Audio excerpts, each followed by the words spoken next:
اعوذ باللہ من الشیطان اللعین الرجیم بسم اللہ الرحمن الرحیم الحمد للہ وکفا وسلام علی عبادہ الذین اصطفیٰ. درود بھیجیے محمد و آل محمد. اللہم صلی علی محمد و آل محمد. فقہ عزاداری کے عنوان سے ہماری ہر سال جب بھی پروگرام ہوتے ہیں تو اس پر مختلف موضوعات پر گفتگو چلتی ہیں، اور اس موضوع پہ جو ابھی آپ کے سامنے ہے اس پہ آج ہماری کچھ گفتگو ہوگی. البتہ دیکھیے کہ ایک بات شروع میں بتا دینا ضروری ہے کہ ماشاءاللہ آپ لوگ یہ تمام چیزیں یہاں پر سیکھنے کے لیے تشریف لائی ہیں. دیکھیے ہر چیز کو کرنے کا ایک خاص طریقہ کار ہوتا ہے اور ایک خاص علم ہوتا ہے. مثلا اگر آپ اس لحاظ سے دیکھیں تو مختلف، اگر آپ کوئی الیکٹرانک واشنگ مشین چلاتی ہیں اس کو بھی چلانے کا ایک خاص طریقہ کار ہوتا ہے، اس کا ایک خاص مینول ہوتا ہے آپریٹنگ. تو کسی بھی علم کے کو حاصل کر کے کسی کام کو شروع کیا جاتا ہے. اگر آپ اس علم کو مکمل طور پر حاصل نہ کریں اور کوئی بھی کام بغیر سیکھے ایسے ہی شروع کر دیں تو ہمیشہ نقصان اٹھانا پڑتا. آپ الٹے سیدھے بٹن اگر اس مشین کے دبانے لگیں یا کوئی اور ایسی مشین ہے جس کے الٹے سیدھے بٹن اگر دبا کے کام کیا جائے گا کہ ہم اس پہ کوئی کام کرنا چاہتے ہیں تو ہمیشہ نقصان ہوگا. اسی طریقے سے دیکھیے ہر عبادت کو کرنے کا بھی ایک الگ الگ طریقہ ہے، اس کے الگ مسائل ہیں. مثلا اگر آپ وضو کرتی ہیں وضو کے مسائل بالکل الگ ہیں. مثلا اگر آپ نمازیں پڑھتی ہیں تو نمازوں کے مسائل جو ہیں وہ بالکل الگ ہیں. حتیٰ کہ نمازوں میں بھی پنجگانہ نمازیں جو ہیں ان کے مسائل الگ ہیں، نماز عیدین کے مسائل الگ ہیں. نماز آیات پڑھتی ہیں ان کا طریقہ کار بالکل الگ ہے. نماز شب کا طریقہ کار بالکل الگ ہے. نماز غفیلہ کا طریقہ کار بالکل الگ ہے. اور نماز جعفر طیار ہے اس کا طریقہ کار بالکل الگ ہے. یعنی ان سب اگرچہ نمازی ہے لیکن ہر نماز کا ایک خاص اور ایک الگ طریقہ ہے. تو ان تمام عبادات کے حوالے سے بھی آپ کو الگ الگ طریقے کار کے اوپر عمل کرنا پڑے گا. سب کو ایک طریقے سے آپ نہیں کر سکتے کہ بھئی نمازی تو ہے تو بس میں اس نماز کو اسی ایک خاص پنجگانہ نمازوں کے طریقے پر پڑھوں گی، ایسا تو نہیں ہوتا نا. اسی طریقے سے مثلا روزہ بھی ایک عبادت ہے لیکن اس کے احکام بالکل الگ ہیں. حج آپ کرتی ہیں اس کے ہزاروں قسم کے فقہی احکام ہیں وہ بالکل الگ ہیں. اور اسی طریقے سے خمس دیتی ہیں آپ یا دیگر عبادات. اسی طریقے سے بالکل عزاداری بھی ہے. عزاداری کے بھی خاص احکام ہیں جس کو خاص طرح سے لوگ سوچتے ہیں کہ بس یہ تو عشق کے معاملات ہیں، یہ تو اہل بیت سے محبت اور عقیدت کے معاملات ہیں تو بس اس میں کوئی قاعدہ اور قانون نہیں، جبکہ ایسا نہیں. اچھا، اسی طرح سے جو ذاکری ہے اور ممبر کے اوپر آنا ہے اس کی بھی کچھ خاص طریقہ کار ہیں، کچھ خاص ذمہ داریاں ہیں. باقاعدہ آیت اللہ فاضل لنکرانی نے ممبر پر جانے والوں کی جو ذمہ داریاں بیان کی ہیں اس میں پہلی چیز یہی ہے کہ وہ احکام حلال و حرام جو ہے اس کو بیان کرتے ہیں. یعنی جب کوئی ممبر پر جائے گا یا آپ کرسی کے اوپر بیٹھیں گے جا کر خطاب کرنے کے لیے تو آپ پر کچھ ذمہ داریاں آ جائیں گی. کم سے کم اتنا تو آپ کو واقف ہونا چاہیے کہ کم سے کم اتنا علم ہونا چاہیے کہ کم سے کم آپ کسی کو گمراہ نہ کر سکیں. یہ دیکھیے کم سے کم چیز بتائی جا رہی ہے. یعنی جب عام طور پر ذاکرات کو ہم دیکھتے ہیں کہ اس طرح سے احکامات کو بیان کرتی ہیں کہ اس کے اندر بے شمار غلطیاں ہوتی ہیں، ادھر ادھر کی سنی سنائی باتوں کو بیان کر رہی ہوتی ہیں جبکہ فقہی مسئلے اس سے الگ ہوتے ہیں.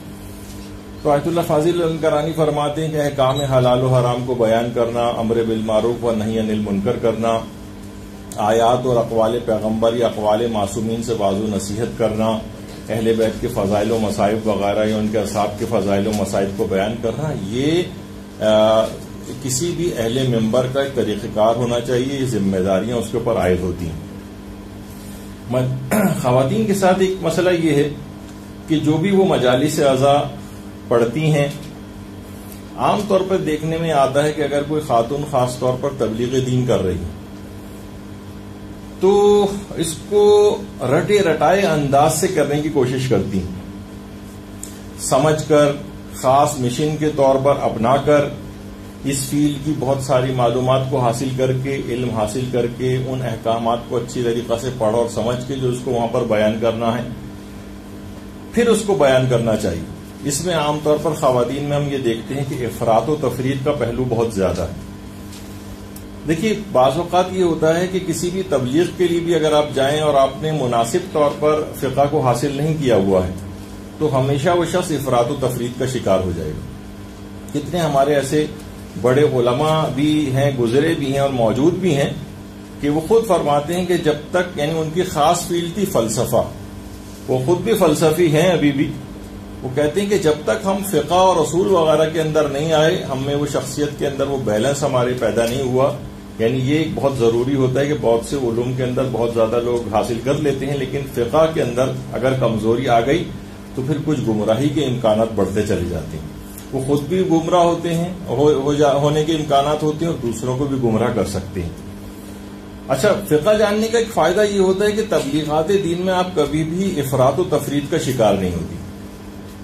دیکھیے بعض اوقات ذاکرات جو ہوتی ہیں خاص مائنڈ سیٹ بھی ان کا ہو جاتا ہے، اور آج کل سوشل میڈیا کا دور ہے، مثلا 2-3 ذاکروں یا 2-3 مولوی حضرات کا جو کہ خاص کوئی نظریہ یا انٹینشن کوئی چیز ہوتی ہے، اس کے آپ نے 2-3 کلپ سنے، 2-3 پوسٹیں ادھر ادھر سے ایک موضوع کے اوپر آپ نے پڑھ لی، تو بس وہی بالکل نظریہ آپ نے بنا لیا اور سمجھا کہ شاید حق یہی ہے اور وہ بیان کرنا شروع کر دیا، نہ اپنے مرجع کا فتویٰ نہ دیگر مجتہدین کے فتاووں سے واقفیت، تو نتیجہ یہ کہ گمراہی کے امکانات اس لحاظ سے بڑھتے چلے جاتے ہیں۔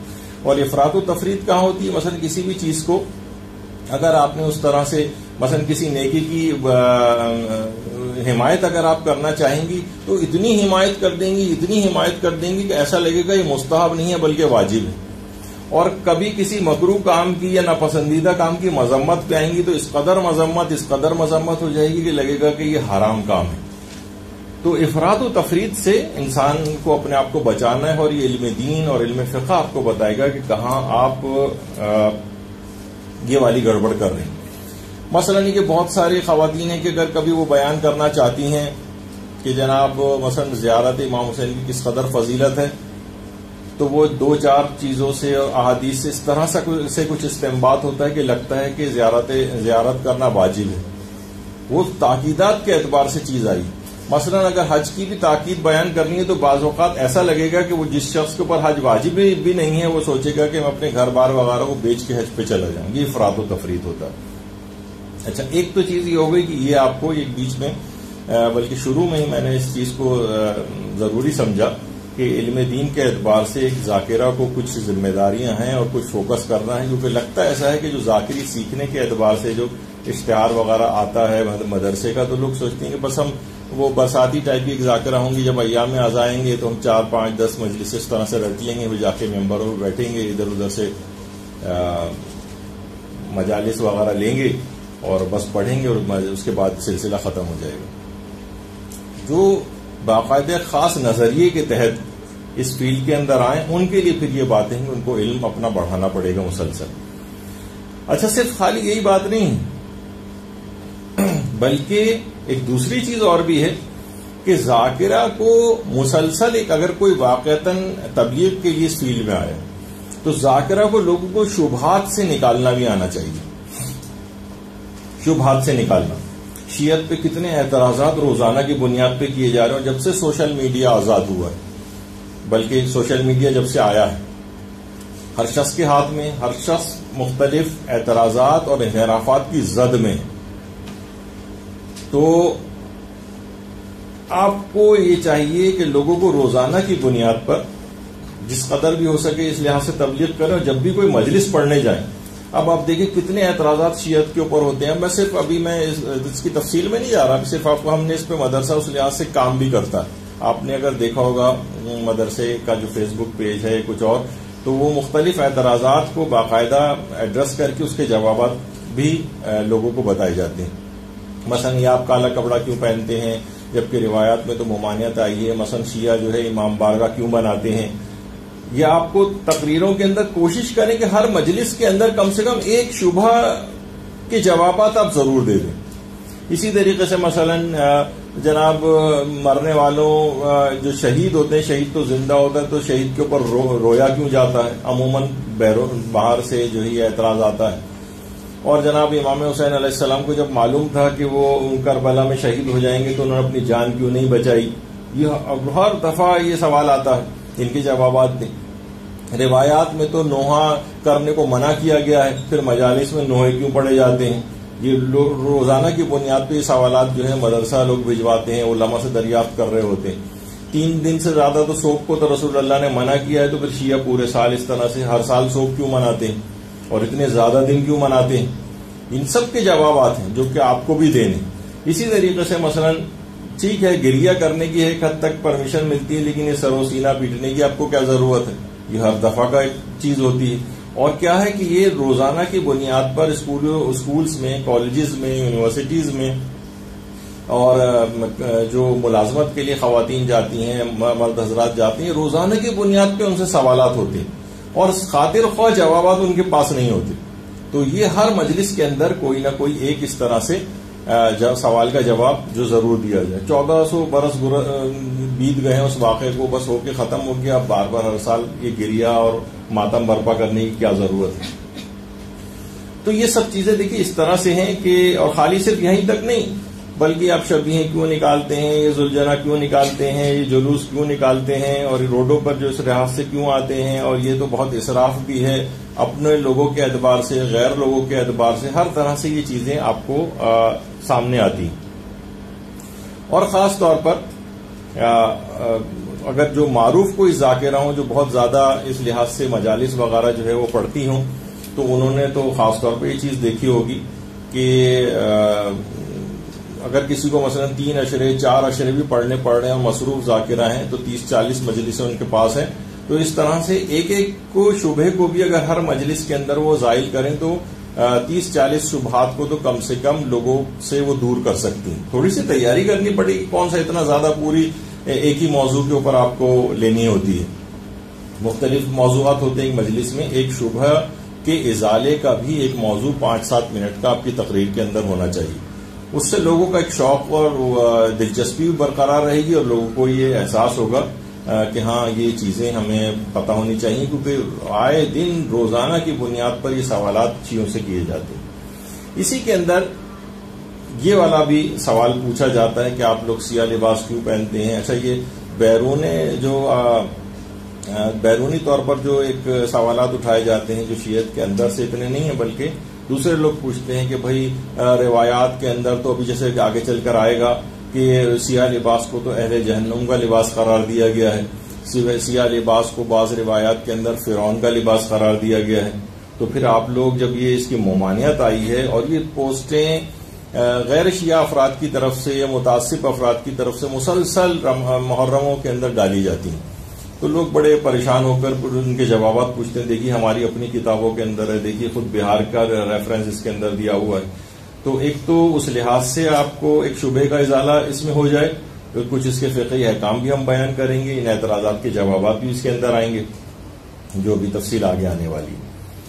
سب سے پہلے تو ہم ایک فقہی اعتبار سے اس کو دیکھ لیں اس مسئلے کو کہ دیکھیے عام طور پر جو سیاہ لباس پہنا جاتا ہے عام حالات میں بھی پہنا جاتا ہے، عام حالات کے اندر جو سیاہ لباس پہنا جاتا ہے اس کا فقہی حکم کیا ہے؟ نماز میں اگر سیاہ لباس پہنا ہو تو اس لباس میں نماز کا حکم کیا ہے؟ اور کون سے فقہا ہیں؟ کچھ فقہا ایسے ہیں جو کہتے ہیں کہ مکروہ ہے عام حالات میں سیاہ لباس. کچھ فقہا، سب نہیں، ابھی میں ان کے نام بھی بتاتا ہوں، سوائے چند ایک چیزیں ایسی ہیں کہ جو فقہا فرماتے ہیں کہ جو کہ وہ فقہا کہ جو کہ کہتے ہیں کہ سیاہ لباس عام حالات میں مکروہ، وہ کہتے ہیں کہ 3-4 چیزیں اس سے مستثنا ہیں، یعنی مکروہ نہیں. وہ ہے، ایک ہے عالم کا کالا امامہ اور کالی ابا، یا جس کو آپ چادر بھی کہہ سکتے ہیں، اور اس کے علاوہ کالے موزے. کالے موزے کا بھی استثناء ہے. یعنی وہ علماء کے جو کہ یہ بات کہتے ہیں کہ کالا لباس مکروہ ہے. آج کل تو ایسے افراد ایسے علماء کی تعداد بہت کم ہے، لیکن وہ کہتے ہیں پھر بھی اگر مکروہ بھی بالفرض ہو تو عالم کا جو کالا امامہ ہے، کالی ابا ہے یا کالے موزے ہیں، یہ مکروہ نہیں. اچھا، اسی کے اندر آ جاتا ہے عورتوں کی کالی چادر، یہ بھی مکروہ نہیں. اچھا، البتہ سب سے پہلے رہبر معظم آیت اللہ خامنئی کا مسئلہ بتا دیا جائے.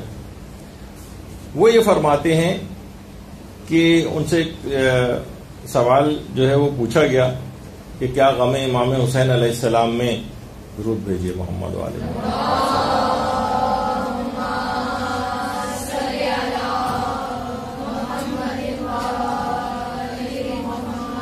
وہ فرماتے ہیں نماز میں تو مکروہ ہے کالا لباس پہننا، لیکن جو ایام عاشورہ اور غم امام حسین علیہ السلام میں کے جو غم کے ایام ہیں اس میں اس کا مکروہ ہونے کی کراہیت ثابت نہیں، معلوم نہیں ہے کہ یہ مکروہ ہے یا نہیں، بلکہ یہ باعث اجر و ثواب بھی ہے. اچھا، آیت اللہ سیستانی کا جو فتویٰ اس کے اندر لکھا ہوا ہے، عام طور پر میں ایک چیز اور بتا دوں کہ اگر آپ نمازی کے لباس کے احکام وغیرہ اگر آپ پڑھیں توضیح المسائل کے اندر تو اس میں مکروہات کی لسٹ کے اندر لکھا ہوا ہے کہ سیاہ لباس میں نماز پڑھنا. اچھا، کچھ جگہوں پہ اس سادہ طریقے سے لکھا ہوا ہے، کچھ جگہ پہ لکھا ہوا ہے کہ فقہا یہ فرماتے ہیں کہ سیاہ لباس میں نماز مکروہ ہے. اچھا، جب بھی مجتہد یہ بات کہے کہ فقہا یہ فرماتے ہیں یا علماء کا کہنا یہ ہے تو اس کے معنی یہ ہوتے ہیں کہ اس کا اپنا نظریہ یہ نہیں ہے، لیکن وہ اس کی مخالفت بھی نہیں کرنا چاہتا.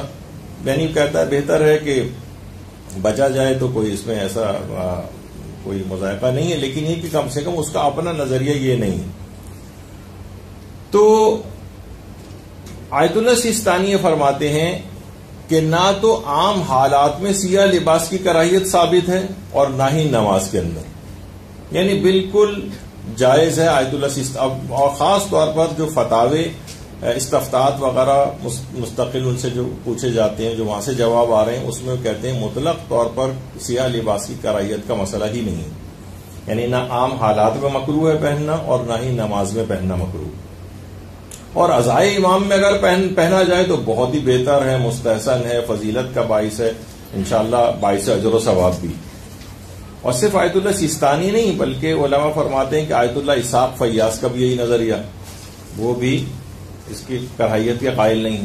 یا جیسے مثلا آیت اللہ شیخ جواد تبریزی تھے، وہ کہتے تھے کہ کم سے کم اگر عام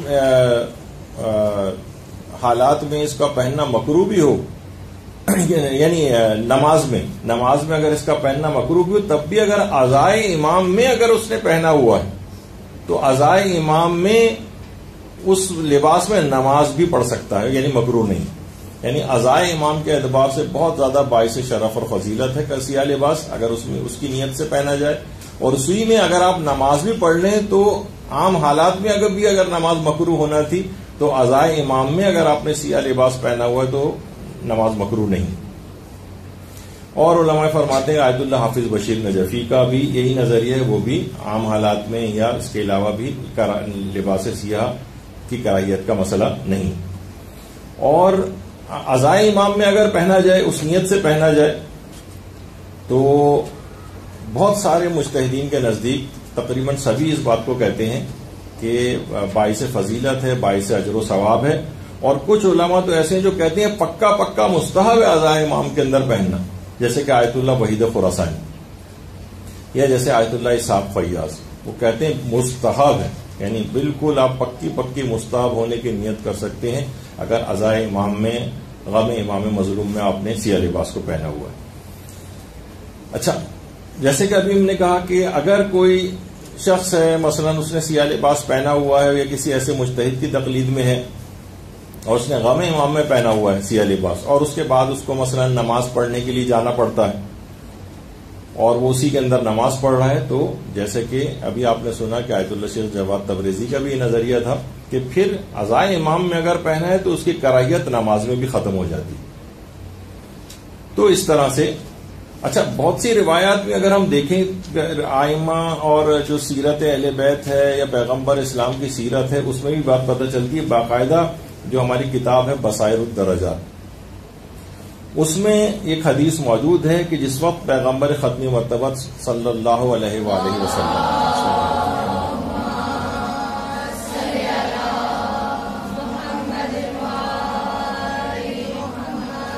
جس وقت ان کی رحلت ہوئی ہے یا ان کی شہادت ہوئی ہے پیغمبر اسلام کی، یا اس کو کہا جائے چلے وصال ہوا ہے ان کا، تو اس وقت بھی آپ نے سیاہ لباس پہنا ہوا تھا. بصائر الدرجات کے اندر باقاعدہ ایک روایت اس سلسلے میں موجود ہے. علماء نے باقاعدہ اس بات پہ ڈسکس بھی کیا ہے کہ اس کی کیا وجہ ہو سکتی کہ پیغمبر اسلام نے اپنے انتقال کے وقت یا اپنی شہادت کے وقت کیوں لباس سیاہ کو پہنا تھا. تو فرماتے ہیں کچھ احتمالات ہیں کہ غالباً ان کی رحلت کے بعد ہی ان کی بیٹی حضرت فاطمہ الزہرا سلام اللہ علیہ کے اوپر جو مظالم ہونا تھا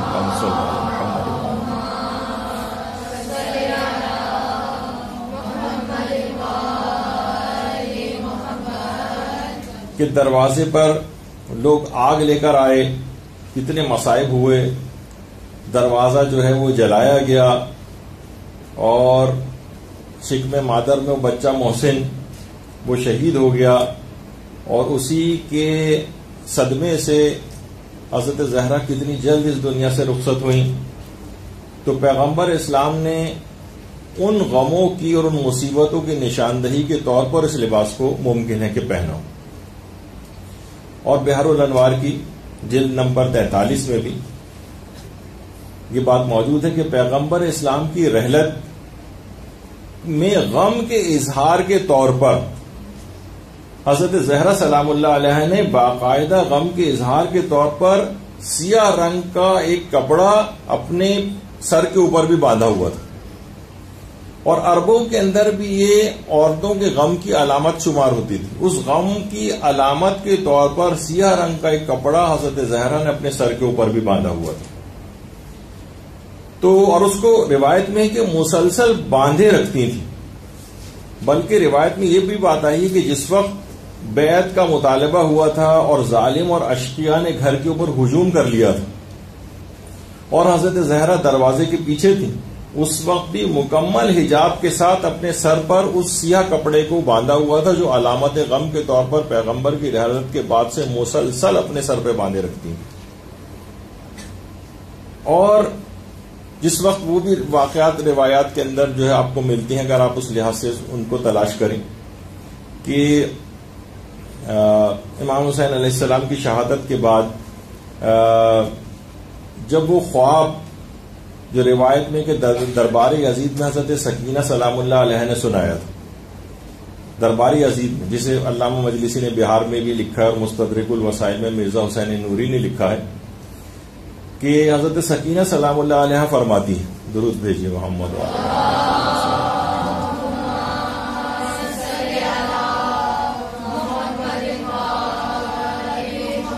کہ کل رات کو میں نے ایک خواب دیکھا تھا کہ جنت کے خدام مجھے جنت کی طرف لے کر جا رہے ہیں، اور ان محلات میں سے پانچ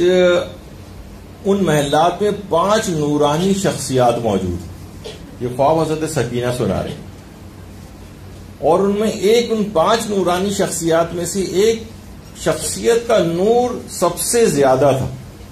ان کے بال پریشان تھے اور انہوں نے سیاہ لباس پہنا ہوا تھا، اور ہاتھوں میں خون آلود کرتا تھا، وہ وہاں پر موجود تھی. اور پھر حضرت سکینہ سلام اللہ علیہ فرماتی ہیں کہ وہ ہماری جدہ فاطمہ الزہرا سلام اللہ علیہ تھی.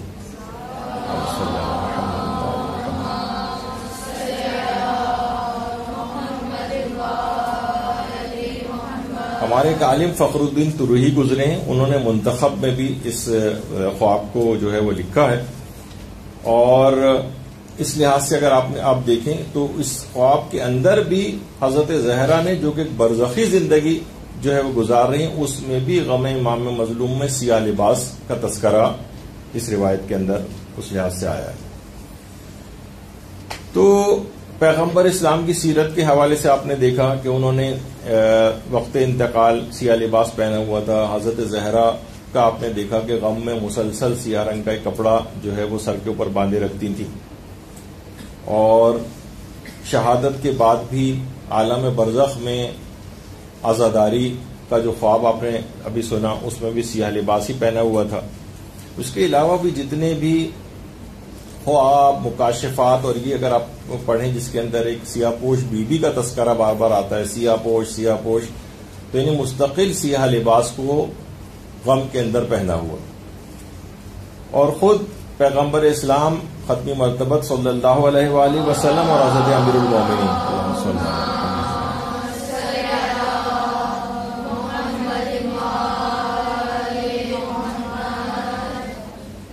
روایات میں ملتا ہے کہ یہ سیاہ امامہ پہنتے تھے۔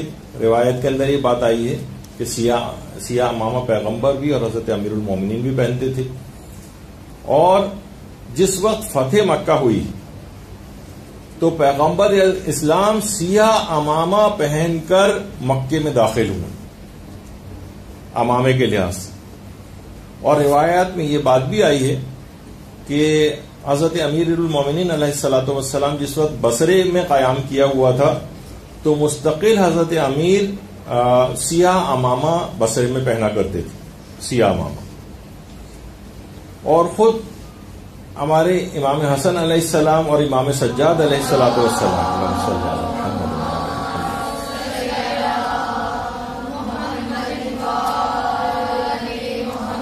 ان کے بھی کالا امامہ پہننے کی روایات جو ہیں وہ آئی ہیں، اور سیاہ لباس میں عزاداری کے عنوان سے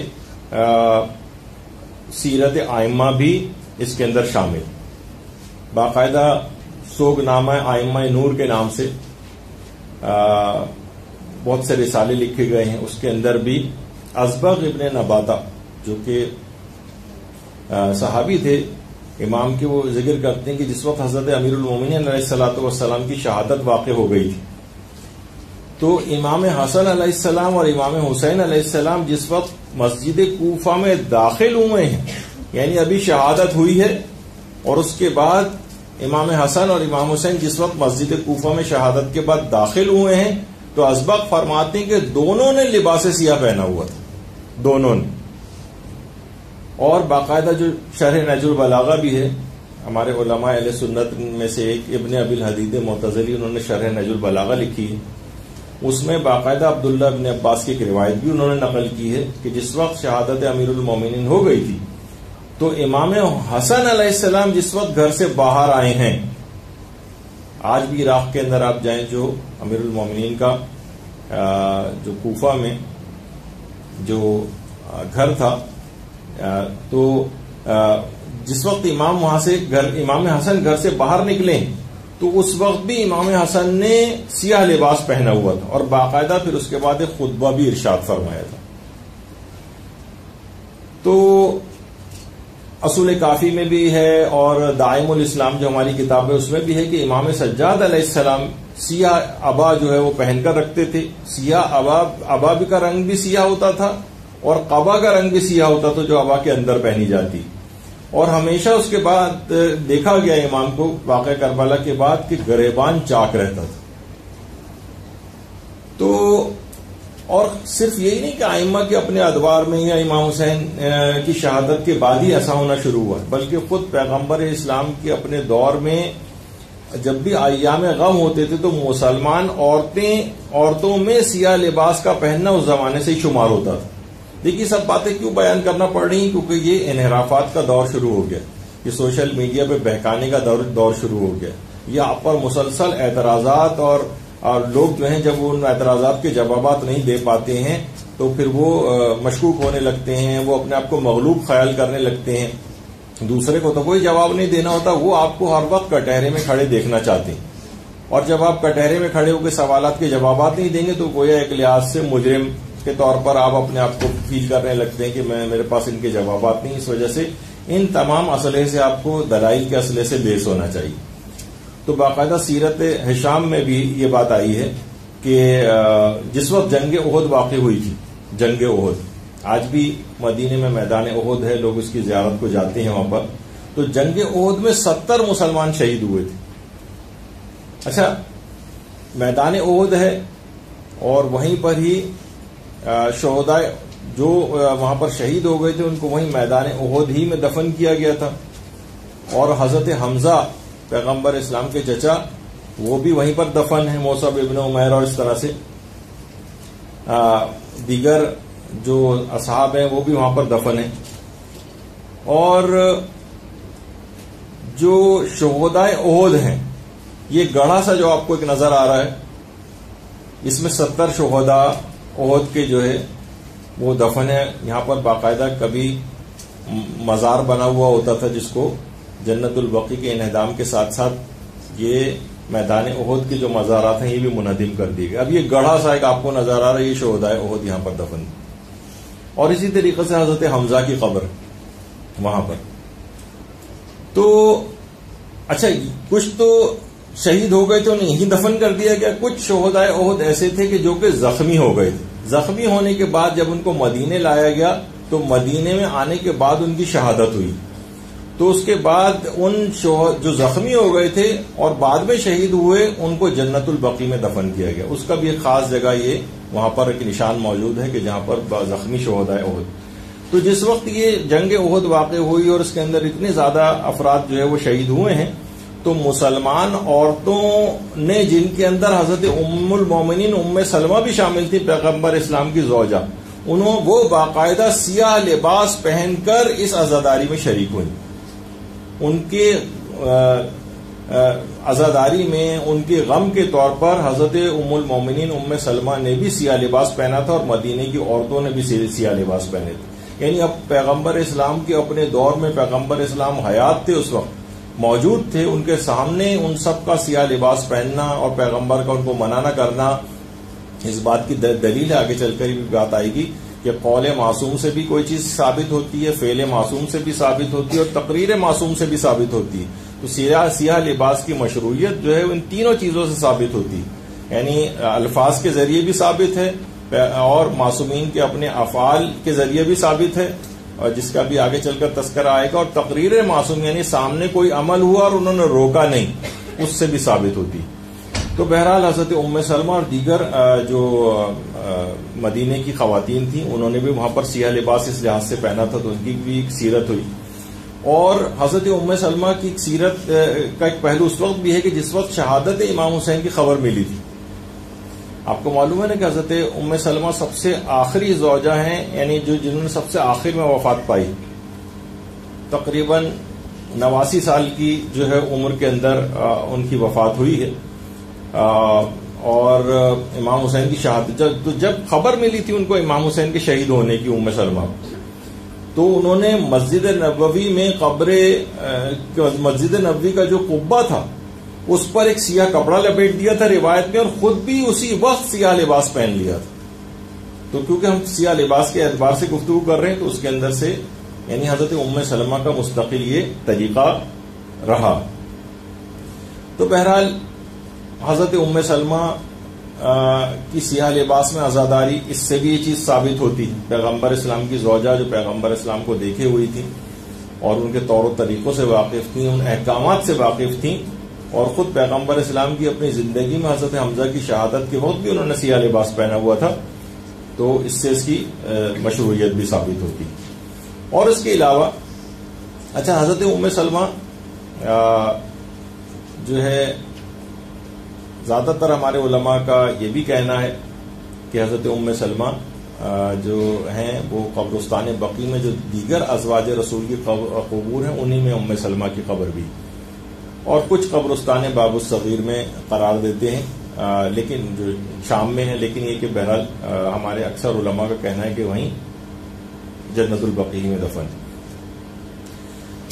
تو اس سے یہ پتہ چلا اور جس وقت ابھی جیسے تذکرہ ہوا تھا کہ جس وقت شہادت امیر المومنین ہوئی تھی تو امام حسن اور امام حسین مسجد کوفہ میں جب گھر سے باہر آئے تھے تو دونوں نے لباس سیاہ پہنے ہوئے تھے. اچھا دیکھیے لباس سیاہ اس کا مطلب ہے یعنی ابھی یہ تو نہیں کہ ان کو اطلاع ملی اور اس کے بعد یعنی میں اپنے لحاظ سے کہہ رہا ہوں اگرچہ توہین آمیز بات نہ ہو جائے کہ اس کے بعد انہوں نے سلنے دیے اور نہیں پہلے سے سلے ہوئے ان کے پاس رکھے ہوئے تھے لباس سیاہ جب بھی اسی وقت وہ لباس سیاہ پہن کر آئے باہر. اور بہار میں بھی ہے وسائل الشیعہ وغیرہ میں بھی ہے کہ حضرت امام زین العابدین علیہ الصلوۃ والسلام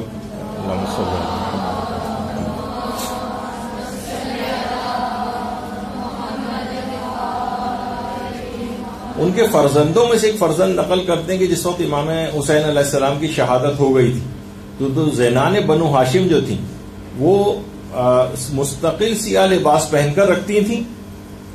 یعنی بنو ہاشم کی خواتین مستقل سیاہ لباس پہن کر رکھتی تھیں اور سردی اور گرمی کی کوئی پرواہ نہیں کرتی تھیں. یعنی چاہے وہ لباس موٹا ہو کسی بھی طرح کا ہو سردی گرمی ایک ہی لباس ہوتا تھا بس مستقل لباس سیاہ اور مستقل عزاداری میں مشغول رہتی تھیں. یہاں تک کہ میرے والد امام زین العابدین علیہ السلام ان کے فرزند فرماتے ہیں کہ ان کے لیے مستقل کھانے پکوا کر بھجوایا کرتے تھے کہ ان کو عزاداری میں مصروف رہنے دو اور تبرک اور کھانوں کا انتظام یہ امام زین العابدین کے اپنے ہاتھ میں تھا. اور روایت میں یہ بھی آیا ہے کہ جب یزید بہرحال مجبور ہو گیا تھا اور آثار انقلاب کچھ نمودار ہونے لگے تھے اور اپنے اوپر سے اس قتل امام حسین کا وہ بھی ہٹانا چاہتا تھا وہ تو اس نے عزاداری کی اجازت بھی دے دی تھی اور ایک گھر بھی مہیا کر دیا تھا. یا مثلا اس زندان کے اندر بھی اس نے اجازت دے دی تھی کہ خاندان اہل بیت کی خواتین جو ہے وہاں پر مستقل عزاداری کریں. تو وہاں پہ بھی ملتا ہے کہ جو قریشی خواتین تھیں انہوں نے سیاہ لباس پہن لیے تھے اور مسلسل 7 روز تک عزاداری کرتی رہیں. باقاعدہ مقتل ابی مخنف میں بھی ہے اور بہار میں بھی ہے مستدرک الوسائل وغیرہ کے اندر بھی روایت ہے کہ سیاہ لباس ان سب نے پہن لیے تھے اور مسلسل 7 روز تک عزاداری کرتی رہیں. اور اسی طرح سے حضرت اسماء بنت امیس حضرت اسماء بنت امیس کون تھی؟ ابتدائی طور پر حضرت جعفر طیار کی زوجہ تھی. جعفر طیار جنہوں نے حبشہ ہجرت کی تھی حضرت جعفر طیار کے ساتھ اسماء بھی گئی تھی. لیکن اس کے بعد پھر جب جنگ موتا واقع ہوئی اور حضرت جعفر طیار کی جنگ موتا میں شہادت ہو گئی شہید کر دیے گئے. اور آج بھی جو جارڈن ہے اردن وہاں پر حضرت جعفر طیار کی قبر مبارک ہے اور جنگ موتا کے بعد وہاں پر دفن کیے گئے تھے. اور عالم اسلام کی قسمت کو کیا کہا جائے کہ حضرت جعفر طیار کا جو مزار تھا داعش نے باقاعدہ اس کو بھی آگ لگائی تھی. تو پیغمبر اسلام کا اتنا جلیل القدر صحابی اور عالم اسلام کے کان پر جوں بھی نہیں ریں گی یہاں پر کوئی اس کا خاص ریئیکشن بھی دیکھنے میں نہیں آیا اور داعش نے ان کے قبر کو بھی اور ان کے مزار کو بھی اس طرح سے آگ لگا کے تباہ کیا تھا. اور یہ اسی زمانے میں تھا جب حضرت حجر ابن عدی کی قبر کو باقاعدہ کھودا گیا تھا شام میں اور ان کی زری وغیرہ کو سب توڑ پھوڑ کی تھی اور باقاعدہ قبر کھود کر جس میں اطہر حجر ابن عدی جو ہے اس کو نکال کر لے جانا چاہتے تھے. لیکن خود وہاں کے اپنے متولی نے یہ بات کہی کہ کتنا بھی کھودتے چلے گئے لیکن حجر کا جسم کہیں بھی ظاہر نہیں ہوا. بہرحال ایک فیک تصویر جو ہے اس زمانے میں کافی انٹرنیٹ اور سوشل میڈیا اور اخبارات کے اندر بھی شائع ہوئی تھی کہ حجر کا جسم ظاہر ہو گیا تھا اور یہ ان کی تصویر ہے. وہ سب جعلی تصویر تھی. جو خود وہاں کے متولی ہیں حجر کے روضے کے انہوں نے کہا کہ کتنا ہی کھودتے چلے گئے لیکن حجر کا جسم ظاہر نہیں ہوا تھا. تو یہ ایک مظالم کی ایک داستان ہے. تو بہرحال وہی جعفر طیار ہیں. ان کی جب شہادت کے بعد اسماء بنت امیس کہ جیسی ان کو جعفر کی شہادت کی خبر ملی اسی وقت اسماء بنت امیس نے جو ہے وہ سیاہ لباس پہن لیا تھا. اور بعد میں اسماء بنت امیس کی شادی جو ہے خلیفہ اول سے بھی ہوئی تھی اور اس کے بعد پھر جب وہ دنیا سے گئے تو اس کے بعد حضرت امیر المومنین علیہ الصلوۃ والسلام سے بھی اسماء کی شادی ہوئی. اللہم صل علی محمد.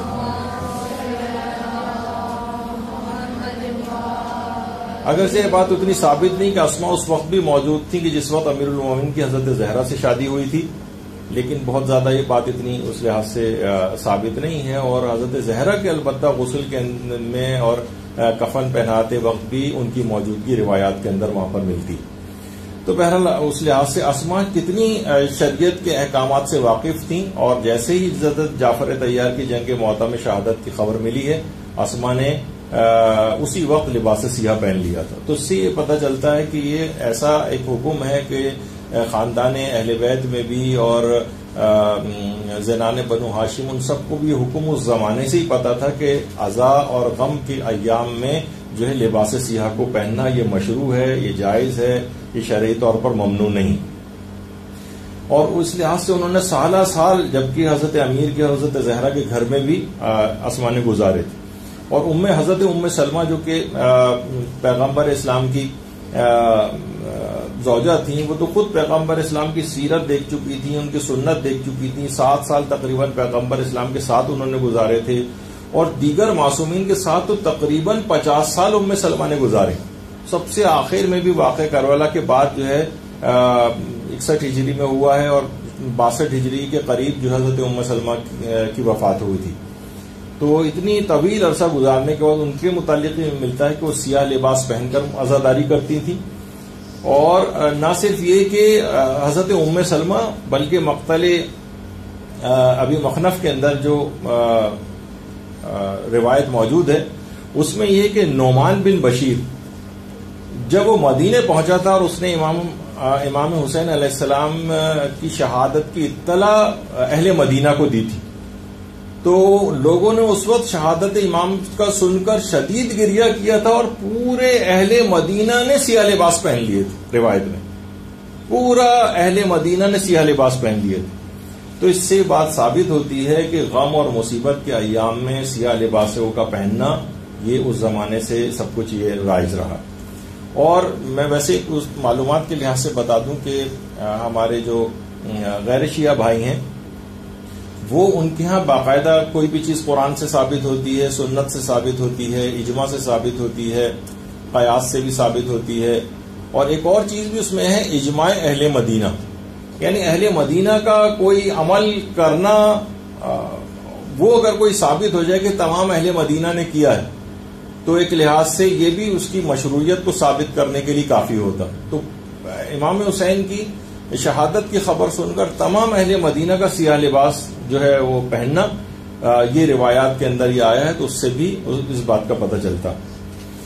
اور باقاعدہ جو روایات میں مسند احمد ابن حنبل جو امام احمد ابن حنبل نے لکھی ہے، ساری حدیثیں اس میں جمع کی ہیں، اس میں خود انہی اسما بنت امیس سے ہے کہ جس وقت وہ فرماتی ہیں کہ جب جعفر طیار کی شہادت ہو گئی تھی، حضرت جعفر طیار کی، تو پیغمبر اسلام نے مجھے خود حکم دیا تھا کہ میں 3 دن تک سیاہ لباس پہنوں، یعنی سیاہ لباس پہننے کو حکم اسما کہتی ہیں کہ مجھے پیغمبر اسلام نے دیا تھا۔ اور باقاعدہ لسان العرب جو کتاب ہے اس کے اندر بھی حضرت ام سلمہ کا جو ہے کہ حضرت جب حمزہ کی شہادت واقع ہو گئی تھی تو حضرت ام سلمہ نے گریہ کیا تھا اور 3 دن تک مسلسل سیاہ لباس پہنا تھا، اس کے اندر بھی یہ بات آئی۔ اور ہماری اور جو دیگر کتابیں ناسخ التواریخ وغیرہ میں بھی ہے کہ جس وقت امام سجاد علیہ الصلوۃ والسلام نے درود بھیجیے محمد علیہ،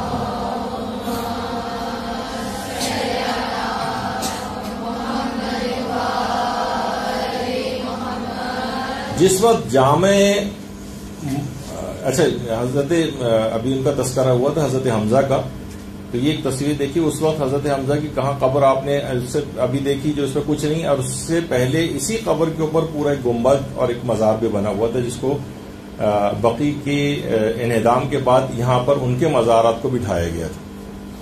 تو بہرحال یہ بھی کبھی دور ہوا کرتا تھا، پروردگار وہ دور واپس آئے کہ شان و شوکت کے ساتھ ان کے مزارات دوبارہ یہاں پر تعمیر۔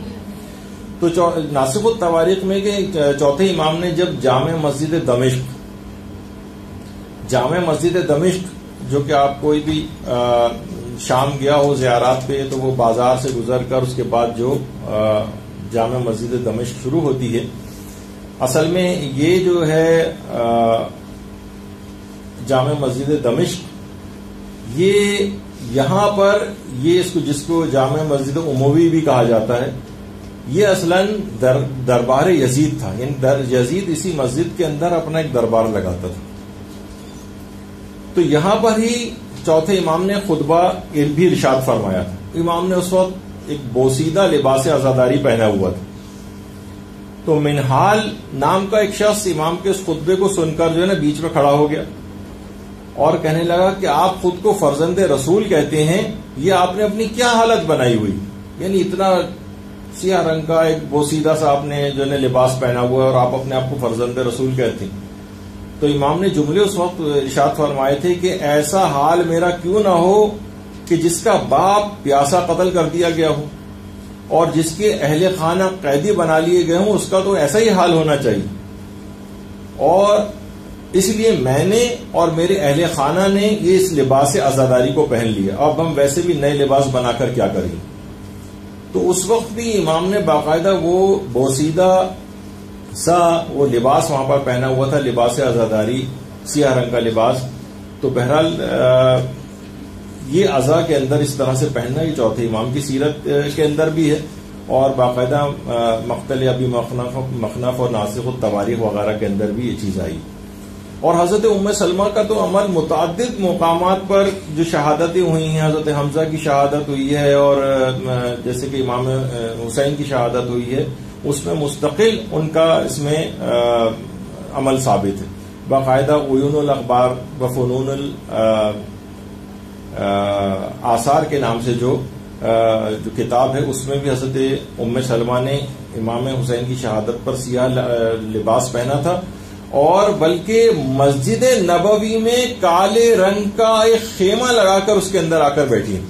مسجد نبوی میں نہ صرف کہ لباس سیاہ پہنا تھا ام سلمہ نے, بلکہ سیاہ رنگ کا ایک خیمہ نصب کیا تھا اور اس میں آ کر عزا میں بیٹھی. اور مستدرک علی الصحیحین جو حاکم نیشابوری کی کتاب ہے, اس میں بھی امام حسن علیہ السلام نے باقاعدہ اس میں شہادت امام حسن پر زنان بنو ہاشم نے 1 سال تک سیاہ لباس پہن کر عزاداری کی. امام حسن کی شہادت پر 1 سال تک زنان بنو ہاشم نے سیاہ لباس پہنا, 1 سال, اور 1 سال تک کوئی بھی زینت نہیں کی تھی. عموماً خواتین کے لیے زینت کرنا حجاب کے اندر اپنے محرم لوگوں کے سامنے یہ ایک بہتر چیز جو ہے وہ قرار دی گئی. تو ہر قسم کی زینت کو بھی 1 سال تک امام حسن کی شہادت پر زنان بنو ہاشم نے جو ہے وہ ترک کیا تھا, اور مسلسل 1 سال تک سیاہ لباس پہنا تھا. اچھا دیکھیے, خالی صرف سیاہ لباس غم کے ایام میں پہننا ہے کوئی مسلمانوں کا طریقہ کار بھی نہیں رہا, یہ ایک یونیورسل ایک طریقہ کار ہے. اور آج بھی کفار کی جو بھی آپ ان کی جو تجہیز و تکفین وغیرہ ہوتی ہے, آپ دیکھیں وہ عیسائی وغیرہ کی, تو وہ سارے کے سارے لوگ سیاہ لباس پہنتے ہیں. آج بھی جو ان کی اموات وغیرہ جو ہوتی ہیں, اس میں جتنے حاضرین ہیں, جتنی تصویر آپ کے سامنے, سب سیاہ لباس پہنے ہیں. آج بھی ان کی یہ اس کے اندر شامل ہے. اچھا, اسلامی جو احکام ہے, خاص طور پر کچھ اسلامی احکام ایسے ہیں جس میں لباس کا, سیاہ لباس کا ایک خاص جو ہے وہ بھی آیا ہے. مثلا جس وقت کسی عورت کا شوہر کا انتقال ہو جاتا ہے, وہ بیوہ ہو جاتی ہے, تو کچھ چیزیں اس کے اوپر واجب ہوتی ہیں. عام طور پر ہمارے ہاں ویسے جو مشہور ہے, کچھ دیکھیے وہی ہے بہت ساری چیزیں کہ جو صحیح فقہی مسئلے کے طور پر مشہور نہیں ہوتی. مثلا ایک یہ ہے کہ ایک عورت گھر سے باہر نہیں نکل سکتی عدہ وفات میں. عدہ وفات کتنا ہے؟ 4 مہینے 10 دن. اچھا, جو عدہ طلاق رجی ہوتا ہے, اس میں عورت گھر سے باہر شوہر کی اجازت کے بغیر نہیں نکل سکتی, کیونکہ ابھی طلاق رجی کی حالت میں ہو سکتا ہے کہ شوہر رجوع کر لے, اس کی اجازت درکار ہوتی. لیکن عدہ وفات میں تو شوہر بھی انتقال کر چکا ہے اس کا, تو گھر سے باہر نکلنے کے حرام ہونے کا کوئی مسئلہ نہیں. ہاں, بلا ضرورت بس ایسے ہی جو ہے وہ اتنا مناسب تو نہیں کہنا کہ بس ویسی تفریح کے لیے جو ہے وہ ویسی باہر نکل جائے بلا ضرورت, اور خاص طور پہ اگر وہ رات کا وقت ہو تو اس میں جو ہے وہ کراہیت اور بڑھ جاتی ہے. لیکن کوئی بھی ضرورت ہو, اگر ہر ضرورت کے لیے عورت جو ہے گھر سے باہر نکل سکتی, عرفی ضرورت ہو, مثلا کوئی دوا خریدنی ہے, کوئی ضروری گروسریز اس کو خریدنے کے لیے جانا ہے, کوئی بھی ضرورت کی چیز اس میں وہ گھر سے باہر جا سکتی. ہاں, ایک چیز یہ کہ کیا چیزیں, 2 چیزیں, ایک تو 4 مہینے 10 دن تک دوسری شادی نہیں کر سکتی, یہ اس کا, اور عدہ وفات شوہر کی موت سے شروع نہیں ہوتا. یہ بیچ میں ایک دو فقہی مسئلے ویسے آ گئے ہیں کہ شوہر کی موت سے شروع نہیں ہوتا بلکہ شوہر کی موت کی اطلاع ملنے سے شروع ہوتا ہے. ہو سکتا ہے ایک عورت کا شوہر جو ہے وہ مثلا گم گیا, کھو گیا, اسے آج اطلاع ملی کہ میرا شوہر تو مارا گیا تھا مثلا, تو اس کی عدہ وفات آج سے شروع ہوگی 4 مہینے 10 دن. یہ خاص اس کے شوہر, مرحوم شوہر کے احترام کے حوالے سے. ورنہ اچھا طلاق کے اندر یہ نہیں ہوتا. اگر معلوم چلے کہ شوہر نے مثلا 1 سال پہلے اسے طلاق دے دی تھی اور اسے اب اطلاع ملی اور عدہ خود بخود ہی اس دوران گزر گیا, تو وہ تو سمجھا جائے گا کہ ہاں اس کی طلاق کی اطلاع ملنے کے بعد عدہ شروع نہیں ہوگا بلکہ جب اس نے طلاق دی. لیکن عدہ وفات موت کی اطلاع کے بعد سے شروع ہوتا ہے. بس یہ اس کے ایک احترام ہے کہ اب اس کو اطلاع ملی, اب یہ سوگ کے اندر بیٹھی. ایک تو یہ کہ دوسری شادی نہ کرے, دوسرا یہ کہ زینت نہ کرے, یہ دوسرا واجب ہے اس کو. اچھا زینت نہ کرنے کے اندر یہ بھی چیز آتی ہے کہ مثلا وہ ایسے زینت نہ کرے کہ معنی کہ وہ میک اپ نہ کرے, لپسٹک نہ لگائے, سرخی پاؤڈر نہ لگائے, اور جتنی بھی اور اس طرح کی کاسمیٹکس والی چیزیں جو زینت میں شمار ہوتی ہیں یہ نہ کرے. لباسوں کے اندر آتا ہے کہ ایسے شوخ رنگوں کے لباس نہ پہنے کہ جو کہ اس کے اندر آتے ہوں. ہیئر کلر لگانا مثلا بالوں کی سفیدی کو وہ کرنے کے لیے 4 مہینے 10 دن تک نہیں لگا سکتی, یہ حرام ہے اس کے لیے. تو بہت سارے اس لحاظ سے اس کے احکامات ہو جاتے ہیں.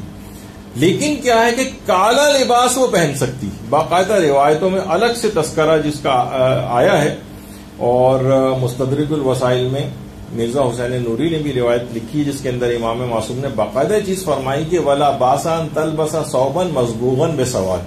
ہاں یعنی زینت نہیں کر سکتی, اس قسم کے کوئی کپڑے وغیرہ نہیں پہن سکتی, البتہ یہ کہ وہ ایسا لباس پہن سکتی ہے جو سیاہ رنگ کا ہو. یعنی باقاعدہ سیاہ رنگ کے لباس کے لیے بیوہ کے لیے الگ سے امام نے اس کے رنگ کا تذکرہ بھی اپنی اس روایت کے اندر کیا ہے. تو ہاں البتہ بہت سے لوگ یہ بھی پوچھ سکتے ہیں کہ مثلا بیوہ ہے, وہ 4 مہینے 10 دن ہے, اب وہ ظاہر مغموم ہے, تو کیا اس کو زیارت پہ ساتھ لے جا سکتے ہیں, نہیں لے جا سکتے؟ جی ہاں بالکل لے جا سکتے ہیں. ہر عرفی ضرورت کے لیے, ہر شرعی ضرورت کے لیے عورت گھر سے باہر جا سکتی ہے. بلا ضرورت جانا مکروہ ہے, حرام پھر بھی نہیں, جا پھر بھی سکتی, بلا ضرورت بھی جا سکتی. مثلا صحت کے اعتبار سے اس کو ڈاکٹر نے کہا ہے کہ تم جو ہے واکنگ کرو, واک کیا کرو, کولیسٹرول بڑھا ہوا ہے, فلاں چیز ہے, اسٹریس کم ہوتا ہے, تو پھر بھی مکروہ نہیں رہے گا, اور عدت کے دوران بھی جا سکتی. تو حتیٰ کہ حج کے لیے جا سکتی ہے, زیارات کے لیے جا سکتی ہے, ضروریات کی چیزیں خریدنے کے لیے جا سکتی ہے. اور لباس کے اعتبار سے ہر قسم کے شوخ رنگوں سے اس کو اجتناب کرنا ہے, البتہ سیاہ رنگ کا لباس جو ہے وہ پہن سکتی ہے. تو سیاہ لباس جو ہے وہ باقاعدہ شاعر حسینی میں شامل. شاعر دیکھیے, شاعرہ یہ جملے ہیں, باقاعدہ اس پہ ہمارے پورے کئی درس ہو چکے ہیں اس موضوع پر کہ شاعر حسینی جو ہے شاعر ہے. یہ رے اس کے اندر ایک غلط لگا ہوا ہے. شاعر پلورل ہے, شاعرہ جو ہے وہ سنگولر ہے, واحد, یعنی ایک اگر کسی کی بات ہو تو وہ شاعرہ شمار ہوتی. شاعر بہت سارے شاعرہ کا جو ہے مجموعہ ہوتا ہے. تو سیاہ لباس جو ہے شاعر حسینی میں شامل ہے. یعنی جس کو دیکھ کر امام حسین کا غم یاد آئے, وہ تمام چیزیں شاعر میں. مثلا تابوت اٹھانا, کوئی اگر تابوت اٹھا کر لے جا رہا ہو, علم, یہ تمام چیزیں, یا سیاہ لباس, یہ شاعر حسین, ان کو دیکھ کر امام حسین کا غم تازہ ہوتا. اور باقاعدہ آیت اللہ بہجت یہ جملہ فرماتے تھے کہ تمام وسائل عزاداری کا احترام کرنا لازم. اس میں لباس سیاہ ہے, اس میں ذریعوں کا احترام ہے, علم, اور جو جس طرح سے ہمارے یہاں علم وغیرہ بنائے جاتے ہیں, یہ تمام کی تمام چیزیں مشروعیت رکھتی ہیں, ان کا ایک احترام ہے. عام طور پر آج کل یہ نعرے بھی بہت لگنے لگے ہیں کہ یہ تو ہم نے خود بنائی ہیں چیزیں, ان کا کیا احترام ہے. تو ہم نے اس سے پہلے بھی بہت سی مثالیں دی تھی کہ یہ جو غلاف کعبہ یہ بھی تو آپ ہی بناتے ہیں, تو کیا اس کا احترام نہیں ہوگا؟ غلاف, یعنی جس وقت غلاف کعبہ پاکستان کے اندر بھی تیار ہوا تھا ایک سال میں, یہاں سے بن کے غلاف کعبہ وہاں گیا تھا, تو اس کی لوگ زیارت کو جاتے تھے, اس کو چومتے تھے. اور جس وقت غلاف کعبہ وہاں سے الگ بھی ہو جاتا ہے, آج بھی حکومت سعودی عرب باقاعدہ اس کے پیسز کر کے تبرک کے طور پر تقسیم بھی کرتی ہے, اور لوگ لے کر آتے ہیں, بہت سے لوگوں کے پاس یہاں پہ فریم کر کے اپنے گھروں میں غلاف کعبہ کا ٹکڑا لگاتے ہیں. اور ایک زمانے میں تو وہ بھی تھا کہ لوگ کینچیاں لے کے جانا شروع ہو گئے تھے اور حاجی حضرات وہ غلاف کے دھاگے اور وہاں سے وہ کپڑا کاٹ کے لانے لگے تھے. تو اب وہ ایام حج جب شروع ہوتے ہیں اور لوگ زیادہ آنے لگتے ہیں تو وہ آپ دیکھتے ہیں کہ غلاف کعبہ کو لپیٹ کے بہت اوپر کر دیا جاتا ہے. اسی وجہ سے تو لوگ کاٹ کاٹ کے بھی لانے لگے تھے. تو بہرحال ان تمام چیزوں کا ایک خاص احترام ہے. یہ مشروعیت حتیٰ کہ سیاہ لباس کا بھی احترام ہے. یہ کیونکہ یہ وسائل عزاداری ان کا احترام مشروعیت رکھتا ہے. تو اس لحاظ سے اگر آپ دیکھیں تو روایات کے اندر باقاعدہ ہمارے 8ویں امام امام رضا علیہ الصلوۃ والسلام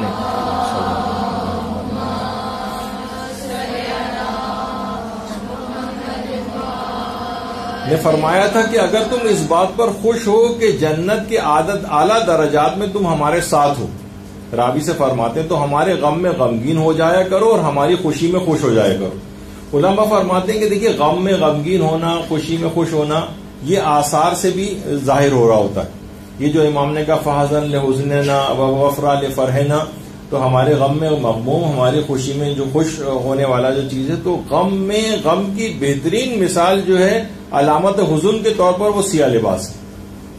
سیاہ لباس اس کو غم کی علامت کے طور پر جو ہے وہ شمار کیا جاتا ہے. اچھا اس کو جو ہے دیکھیں جب بھی ایام غم شروع ہوتے ہیں تو نہ صرف ہی کہ انسانوں کے اوپر سیاہ لباس بلکہ آئمہ کی جو معصومین کی ذریعہ ہیں ان پہ بھی سیاہ کپڑا لگایا جاتا ہے.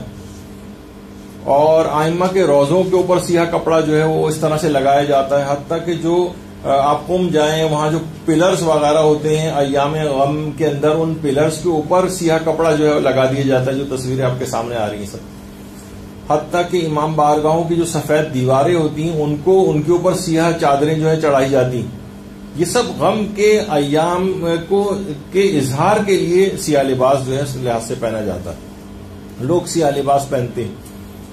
تو یہ تمام چیزیں کیا ہیں آپ کے سامنے؟ یہ مواسات کے عنوان میں شامل ہیں. مواسات کہتے ہیں یعنی ہمدردی کا اور اپنی طرف سے ایک جذبے کا اظہار کرنا، ایک ہمدردی کے جذبے کا اظہار، اس کو مواسات کہتے ہیں. تو اور سب سے زیادہ جو مواسات اور ہمدردی کا جذبہ اور وفاداری کا جو جذبہ ہے وہ حقیقی صاحب عزا جو امام زمانہ علیہ الصلوۃ والسلام،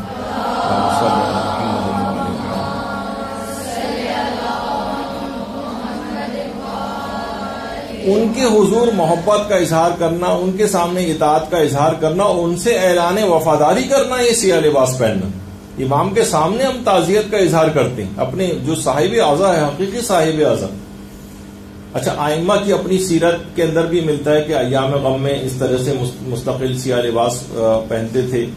اور کچھ جگہوں کے اوپر اگر کہیں قولی طور پر کراہیت آئی بھی ہے، جیسے کہ جس کو بھی ہمیں آگے چل کر ثابت کریں گے کہ وہ چیزیں کیوں آئیں، تو علماء یہ فرماتے ہیں کہ خود ائمہ کی جو فعلی سیرت یعنی جو فعلاً انہوں نے کیا ہے اس سے اس کی کراہیت ظاہر ہو جاتی.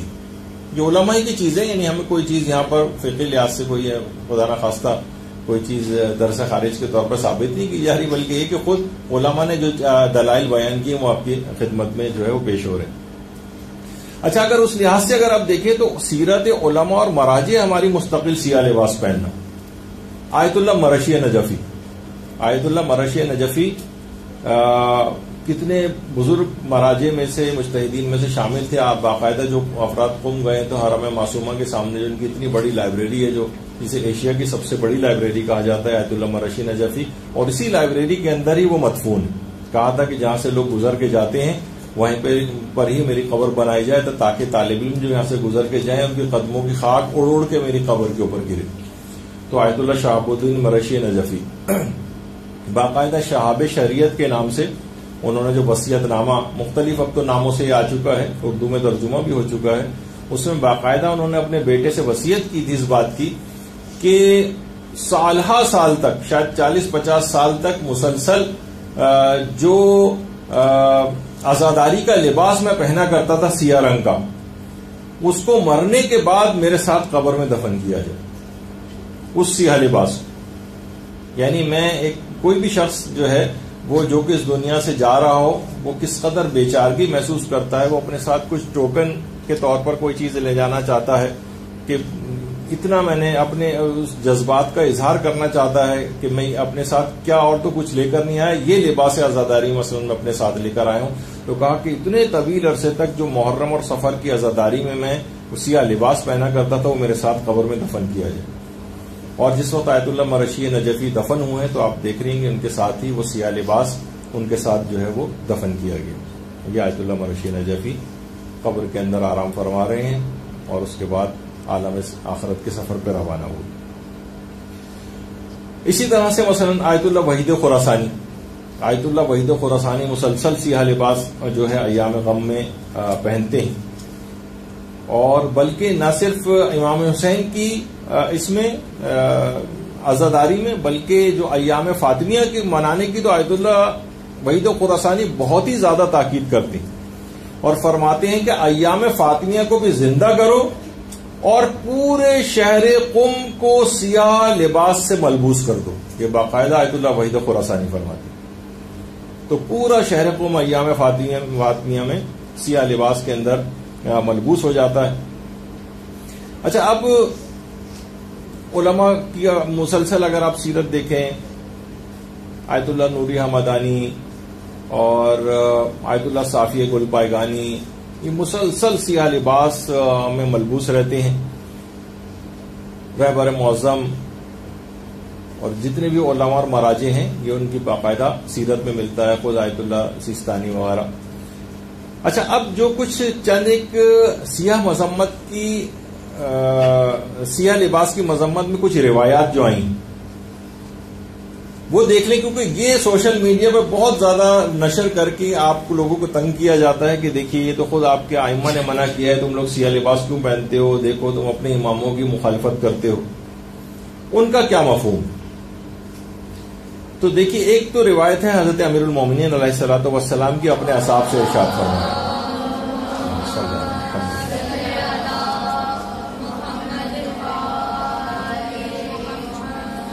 لا تلبسوا السواد فإنه لباس فرعون.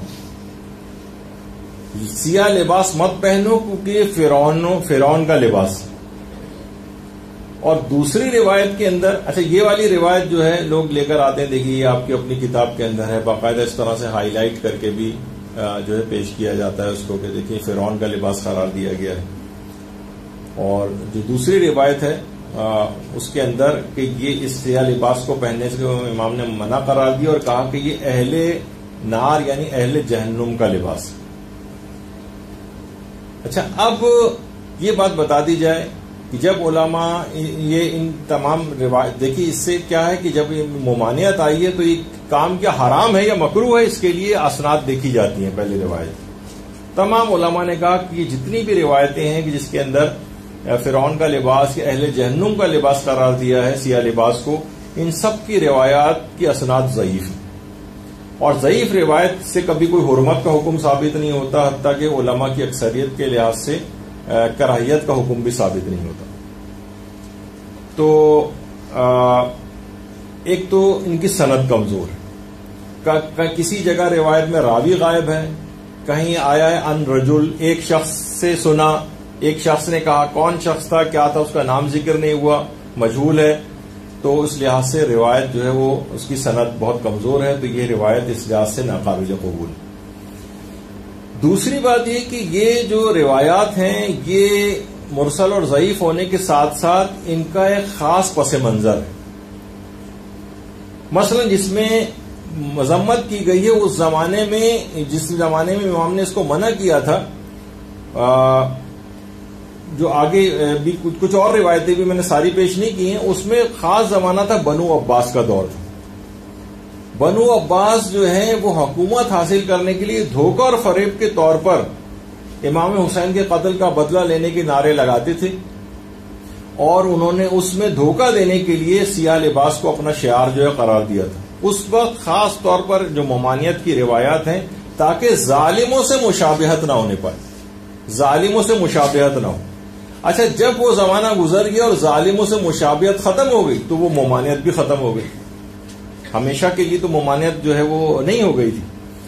تو باقاعدہ یعنی عباسیوں نے امام حسین کے قتل کے بدلے کا نعرہ لگا کر حکومت حاصل کرنے کا ایک خاص لحاظ سے ایک ڈھونگ رچایا تھا انہوں نے، اور سیاہ لباس پہننے کا بھی ایک ڈھونگ رچایا تھا، اور باقاعدہ کالے رنگ کی نوکدار ٹوپیاں انہوں نے ایجاد کی تھی جو وہ پہنا کرتے تھے اس زمانے میں، اور بڑے بڑے لمبے سیاہ رنگ کے جو جبے جو ہے وہ پہنا کرتے تھے جن پر آیات قرآنی بھی لکھی ہوئی تھی، یعنی آیات قرآنی والے جبے یہ انہوں نے باقاعدہ اس زمانے میں رائج کیا تھا، اور باقاعدہ جو ظالم بادشاہ تھا اس نے اپنے اعلان وفاداری کے طور پر اس بات کو لازمی قرار دیا تھا تمام لوگوں پر کہ سیاہ لباس سب پہنے، اور باقاعدہ اشتہارات لگا کر لوگوں کو باقاعدہ اس بات پر مجبور کیا جاتا تھا کہ سب کے سب لوگ جو ہے سیاہ لباس پہنیں گے، بادشاہ سے اعلان وفاداری کے طور پر، اس ظالم بادشاہ سے اعلان وفاداری کے طور پر۔ باقاعدہ تاریخ الخلفاء جو علامہ جلال الدین سیوطی کی ہے، اس زمانے میں جو عباسی حکمران تھا منصور دوانقی۔ دیکھیے منصور دوانقی، آج کل میں ایک چیز اور آپ جا کر میں آپ سے کہتا ہوں کہ جا کر آپ گوگل پہ لکھیے گا منصور دوانقی، اور اس کے بعد جو گوگل سرچ جو آپ کو ویکیپیڈیا کے اوپر منصور دوانقی ملے گا، اس کی ذرا تفصیل جا کے دیکھیے گا، آپ کو اس سے زیادہ مومن کامل، اس سے زیادہ عالم فاضل، اس سے زیادہ اس کی اتنی مدح اور تعریفیں اس ظالم ترین شخص کی، جس کے متعلق ملتا ہے کہ وہ دیواروں میں اس نے سادات حسنی کو زندہ چنوایا تھا، 70 کے قریب سادات حسنی کو زندہ، اور وہاں پر سخت ترین عامل مقرر کیے تھے کہ دیکھو کوئی بھی کہیں کوئی نرمی نہ کرنے پائے، یعنی ایسا نہ ہو کہ تو ایک وہ ملتا ہے وہ روایت کے اندر کہ وہ اس کو ایک نوجوان ایک بچہ تھا کہ جو کہ دیواروں میں چنا گیا تھا، تو اس شخص نے جو معمار وغیرہ تھے انہوں نے تھوڑا سا سوراخ کر دیا تھا کم سے کم سانس کی لینے کی جو ہے وہ ان کے پاس جگہ رہے، تو یعنی اس طرح سے سخت گیر، یعنی اتنا ظالم ترین شخص، اور دیکھیں کتنی ڈس انفارمیشن ویکیپیڈیا کے اوپر اس منصور دوانقی کے متعلق جو برل ڈالی جاتی۔ تو منصور دوانقی نے باقاعدہ حکم دیا گیا تھا کہ عام لباسوں کو، یعنی باقاعدہ وہاں رنگریز جو تھے وہ عام لباسوں کو پھر لوگ سیاہ رنگ کروانے پر مجبور ہو گئے تھے، بادشاہ کے اتنے سخت ترین آرڈرز آئے تھے اس ظالم کے کہ مجھ سے اعلان وفاداری کرنا ہے تو ہر شخص کو سیاہ لباس پہننا پڑے گا، اور باقاعدہ ایسے افراد کو جو نہیں پہنتے تھے ان کو مشقت کی جاتی تھی، حتیٰ کہ آئمہ تک کو مجبور کیا جاتا تھا کہ لباس سیاہ کو پہنے۔ ابھی آگے چل کر جیسا کہ میں روایت کو بھی پیش کروں گا، اس زمانے کے عام سے جو سبزی فروش ہوتے تھے وہ بھی سیاہ لباس پہننے کے اوپر مجبور ہو گئے تھے۔ تو خاص طور پر اس زمانے کی اس زمانے میں عزائے امام میں نہیں پہنے جا رہا تھا، بلکہ بادشاہ سے اعلان وفاداری کے طور پر، ظالم کی مطابعت کے طور پر وہ لباس کو پہنایا جا رہا تھا۔ تو ممانعت کی جو احادیث آئی ہیں اس کا خاص پس منظر ہے، وہ ظالم بادشاہ سے اعلان وفاداری کے طور پر ہوتا تھا، اس وجہ سے اس کی ممانعت آئی۔ جب وہ دور ختم ہو گیا تو وہ ممانعت بھی ختم ہو گئی۔ تو اس کے بعد ظاہر ہے کہ بنو عباس نے تو سادات کرام پر خاص طور پر منصور دوانقی نے جتنے مظالم کیے تھے، تو وہ زمانہ جب ختم ہو گیا تو وہ ممانعت بھی ختم ہو گئی، یعنی وہ اس زمانے میں جو آئمہ کی احادیث اس کی ممانعت پر آئی ہیں وہ حکم شریعت بیان نہیں کر رہی تھی، بلکہ اس کا مقصد لوگوں کو ظالموں سے دور رکھنا تھا، یعنی اس کا مقصد یہ تھا، وہ حکم شریعت کا بیان نہیں تھا۔ تو اچھا دیکھیے وہ چیز ختم ہو گئی تو وہ پرانا حکم واپس آ گیا۔ مثلا اس کی کچھ مثالیں میں جیسے دیتا ہوں، جیسے کہ عام طور پر آپ کو پتا ہے کہ ٹائی جب کا پہننا یہ عیسائیت کا ایک شعار ہے۔ وہ کہتے ہیں کہ حضرت عیسیٰ کو جب کروسیفائی کیا گیا تھا اور ان کو صلیب دی گئی تھی، سولی دی گئی تھی، تو اس میں وہ لوگ پہنتے ہیں، اور ایک زمانہ ایسا رہا بھی ہے کہ یہ ٹائی پہننا عیسائیت کا شعار تھا۔ اس زمانے میں علماء نے اس کو پہننا حرام بھی قرار دیا تھا، لیکن آج ہر مسلمان بھی تقریباً پہننے لگا ہے، اور اس کو پہننے والا کبھی یہ نہیں کہا جاتا کہ کوئی ٹائی پہن کے جا رہا تو آپ کہیں گے کہ دیکھیے وہ عیسائی جا رہا ہے، نہیں، اب یہ مسلمان بھی پہننے لگے ہیں، یعنی عیسائیوں کی مخصوص نشانی باقی کے طور پر نہیں رہی۔ تو علماء کا اب یہ فتویٰ ہو گیا کہ نہیں، اب یہ ٹائی کا پہننا جائز ہے، ٹھیک ہے، ناپسندیدہ شمار کیا گیا ہے، علماء نے تعصب کا بھی اظہار کیا ہے کہ کیوں عیسائیت کا شعار لوگوں میں رائج ہو گیا، لیکن اب یہ عیسائیت کی مخصوص پہچان نہیں رہی ٹائی پہننا، اس وجہ سے جائز ہے۔ البتہ کچھ مجتہدین ایسے جو احتیاط واجب لگا کر ابھی بھی ٹائی کا پہننا جائز نہیں سمجھتے ہیں، لیکن یہ کہ زیادہ تر نے بہرحال ٹائی کا پہننا جائز قرار دیا، کیونکہ وہ دور ختم ہو گیا کہ جب عیسائیت کا شعار تھا۔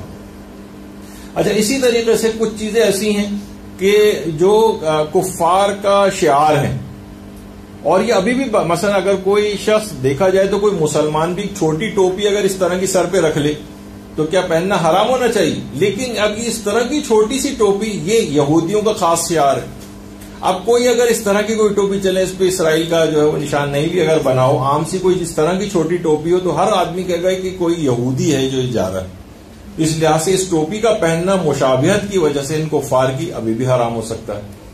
اسی طریقے سے مثلا کیا کوئی شخص ہے، وہ عام طور پر آپ دیکھتے ہیں عرب افراد ہیں، وہ اس طرح کے لمبی سی ایک آباد نما یہ جو لباس ہوتا ہے، جو توپ ہوتا ہے، وہ بھی اس طرح سے پہنتے ہیں۔ اگر کوئی پٹکا ٹائپ کا اس طرح کا باندھ لے تو کون سا حرام ہونا چاہیے؟ لیکن یہ خاص عیسائی پادریوں کا لباس ہے آپ کے سامنے۔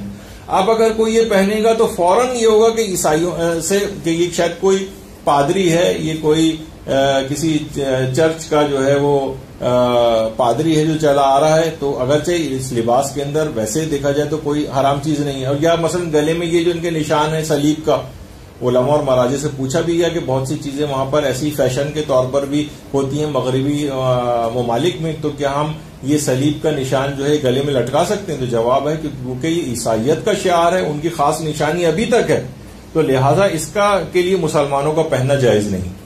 تو یہ کوئی گلے میں ابھی بھی کوئی کہے کہ میں یہ شوقیہ ڈال رہا ہوں، میری کوئی نیت یہ نہیں کہ میں عیسائیوں جیسا بن جاؤں، لیکن تب بھی حرام رہے گا کیونکہ یہ زمانہ ہے۔ لیکن کوئی زمانہ ایسا اگر آ جائے کہ جس میں یہ خاص نشانی کے طور پر نہ رہے، لیا میں اس کی ایک اور مثال دوں، جیسے کہ عام طور پر دیکھا جائے تو عیسائی ننس کا جو لباس ہوتا ہے وہ دیکھا جائے تو بالکل تقریباً ویسا ہی لباس ہے کہ جو آپ کی بہت اچھی جو حجاب کرنے والی خواتین ہوتی ہیں، کوئی بال نظر نہیں آ رہا ہوتا، کلائیاں پوری ڈھکی ہوئی ہوتی ہیں۔ لیکن یہ جو خاص طریقہ کار، یہ جو اندر جس طرح سے سفید کپڑا لگا ہوا ہے، کوئی اگر عورت اس طرح سے جاتی نظر آئے دیکھا جائے تو اس نے مکمل حجاب کیا ہوا ہے، لیکن یہ خاص عیسائی ننس کا جو لباس ہے، کوئی جائے گی تو ہر عورت یہ سمجھے گی کہ کوئی عیسائی نن جا رہی ہے۔ تو اس لحاظ سے مشابہت کی بنا پر آج بھی یہ لباس پہننا ایک عام مومنہ عورت کے لیے حرام ہو سکتا ہے۔ لیکن کبھی کوئی ایسے ادوار آ جیسے میں نے یہ مثال دی کہ جب وہ تک وہ دور رہتا ہے کہ اس کی مخصوص نشانی سمجھی جائے تب تک وہ چیز حرام ہوتی، اور جب وہ دور چلا جاتا ہے تو جیسے کہ سیاہ لباس کے متعلق آپ نے سنا کہ وہ اس زمانے میں خاص شعار تھا لیکن بعد میں وہ شعار نہیں رہا، تو اس لحاظ سے جو وہ چیز جائز ہو گئی۔ اور باقاعدہ یہ حدیث اہل سنت کے یہاں بھی ہے، ہمارے یہاں بھی ہے کہ من تشبہ بقوم فہو منہم، یا من تشبہ بالکفار فہو منہم، جو بھی کسی قوم سے شباہت اختیار کرتا ہے یا کفار سے مثلا شباہت اختیار کرتا ہے وہ انہی میں سے ہو جاتا ہے۔ تو اس طرح کی شباہت اس زمانے میں ظالموں سے شباہت، وہ ایک قوم تھی باقاعدہ وہ زمانے میں جو ظالم تھے ان سے مشابہت کی بنا پر جو ہے وہ منع کیا گیا تھا۔ اور باقاعدہ علل الشرائع کے اندر بھی ہے باقاعدہ کہ حضرت کہ اللہ نے ایک بار اپنے نبیوں میں سے ایک نبی کے اوپر وحی کی، مجموعہ ورام کے اندر بھی، کہ مومنوں سے کہہ دو کہ میرے دشمنوں کا سا لباس نہ پہنیں، میرے دشمنوں کا سا کھانا نہ کھائیں، اور میرے دشمنوں کا سا طریقہ کار اختیار نہ کریں۔ اگر کسی نے ایسا کیا تو وہ بھی اسی طرح سے میرے دشمن قرار پائیں گے جس طریقے سے وہ دشمن۔ تو اس سے اندازہ لگائیں کہ ان دشمنوں کا سا لباس نہ پہنے۔ تو جو خاص ممانعت کی آئی ہیں وہ الگ سے بھی روایات ہیں کہ ظالموں سے شباہت اختیار کرنے کے اعتبار سے وہ چیزیں تھیں۔ تو اسی طرح سے جو آپ نے سنا ابھی کہ فرعون کا لباس ہے، تو وہی اس زمانے میں یہ لباس جو فرعون بھی پہنا کرتا تھا، تو خاص چاہے وہ بنو عباس ہوں یا مثلا فرعون ہو، وہ خاص ظالموں کا جو زمانہ تھا وہ دشمن خدا تھے۔ اس نیت سے آج بھی کوئی پہنے کہ میں بنو عباس اور فرعون کی اس میں، تو آج بھی لباس سیاہ پہننا حرام ہو جائے گا۔ لیکن ظاہر ہے کوئی اس نیت سے کبھی بھی نہیں پہنتا ہے، تو لہٰذا وہ چیز وہ نیت ختم ہو گئی، تو اس لحاظ سے وہ مسئلہ بھی ختم ہو گیا۔ اچھا، باقاعدہ ہمارے چھٹے امام جعفر صادق علیہ السلام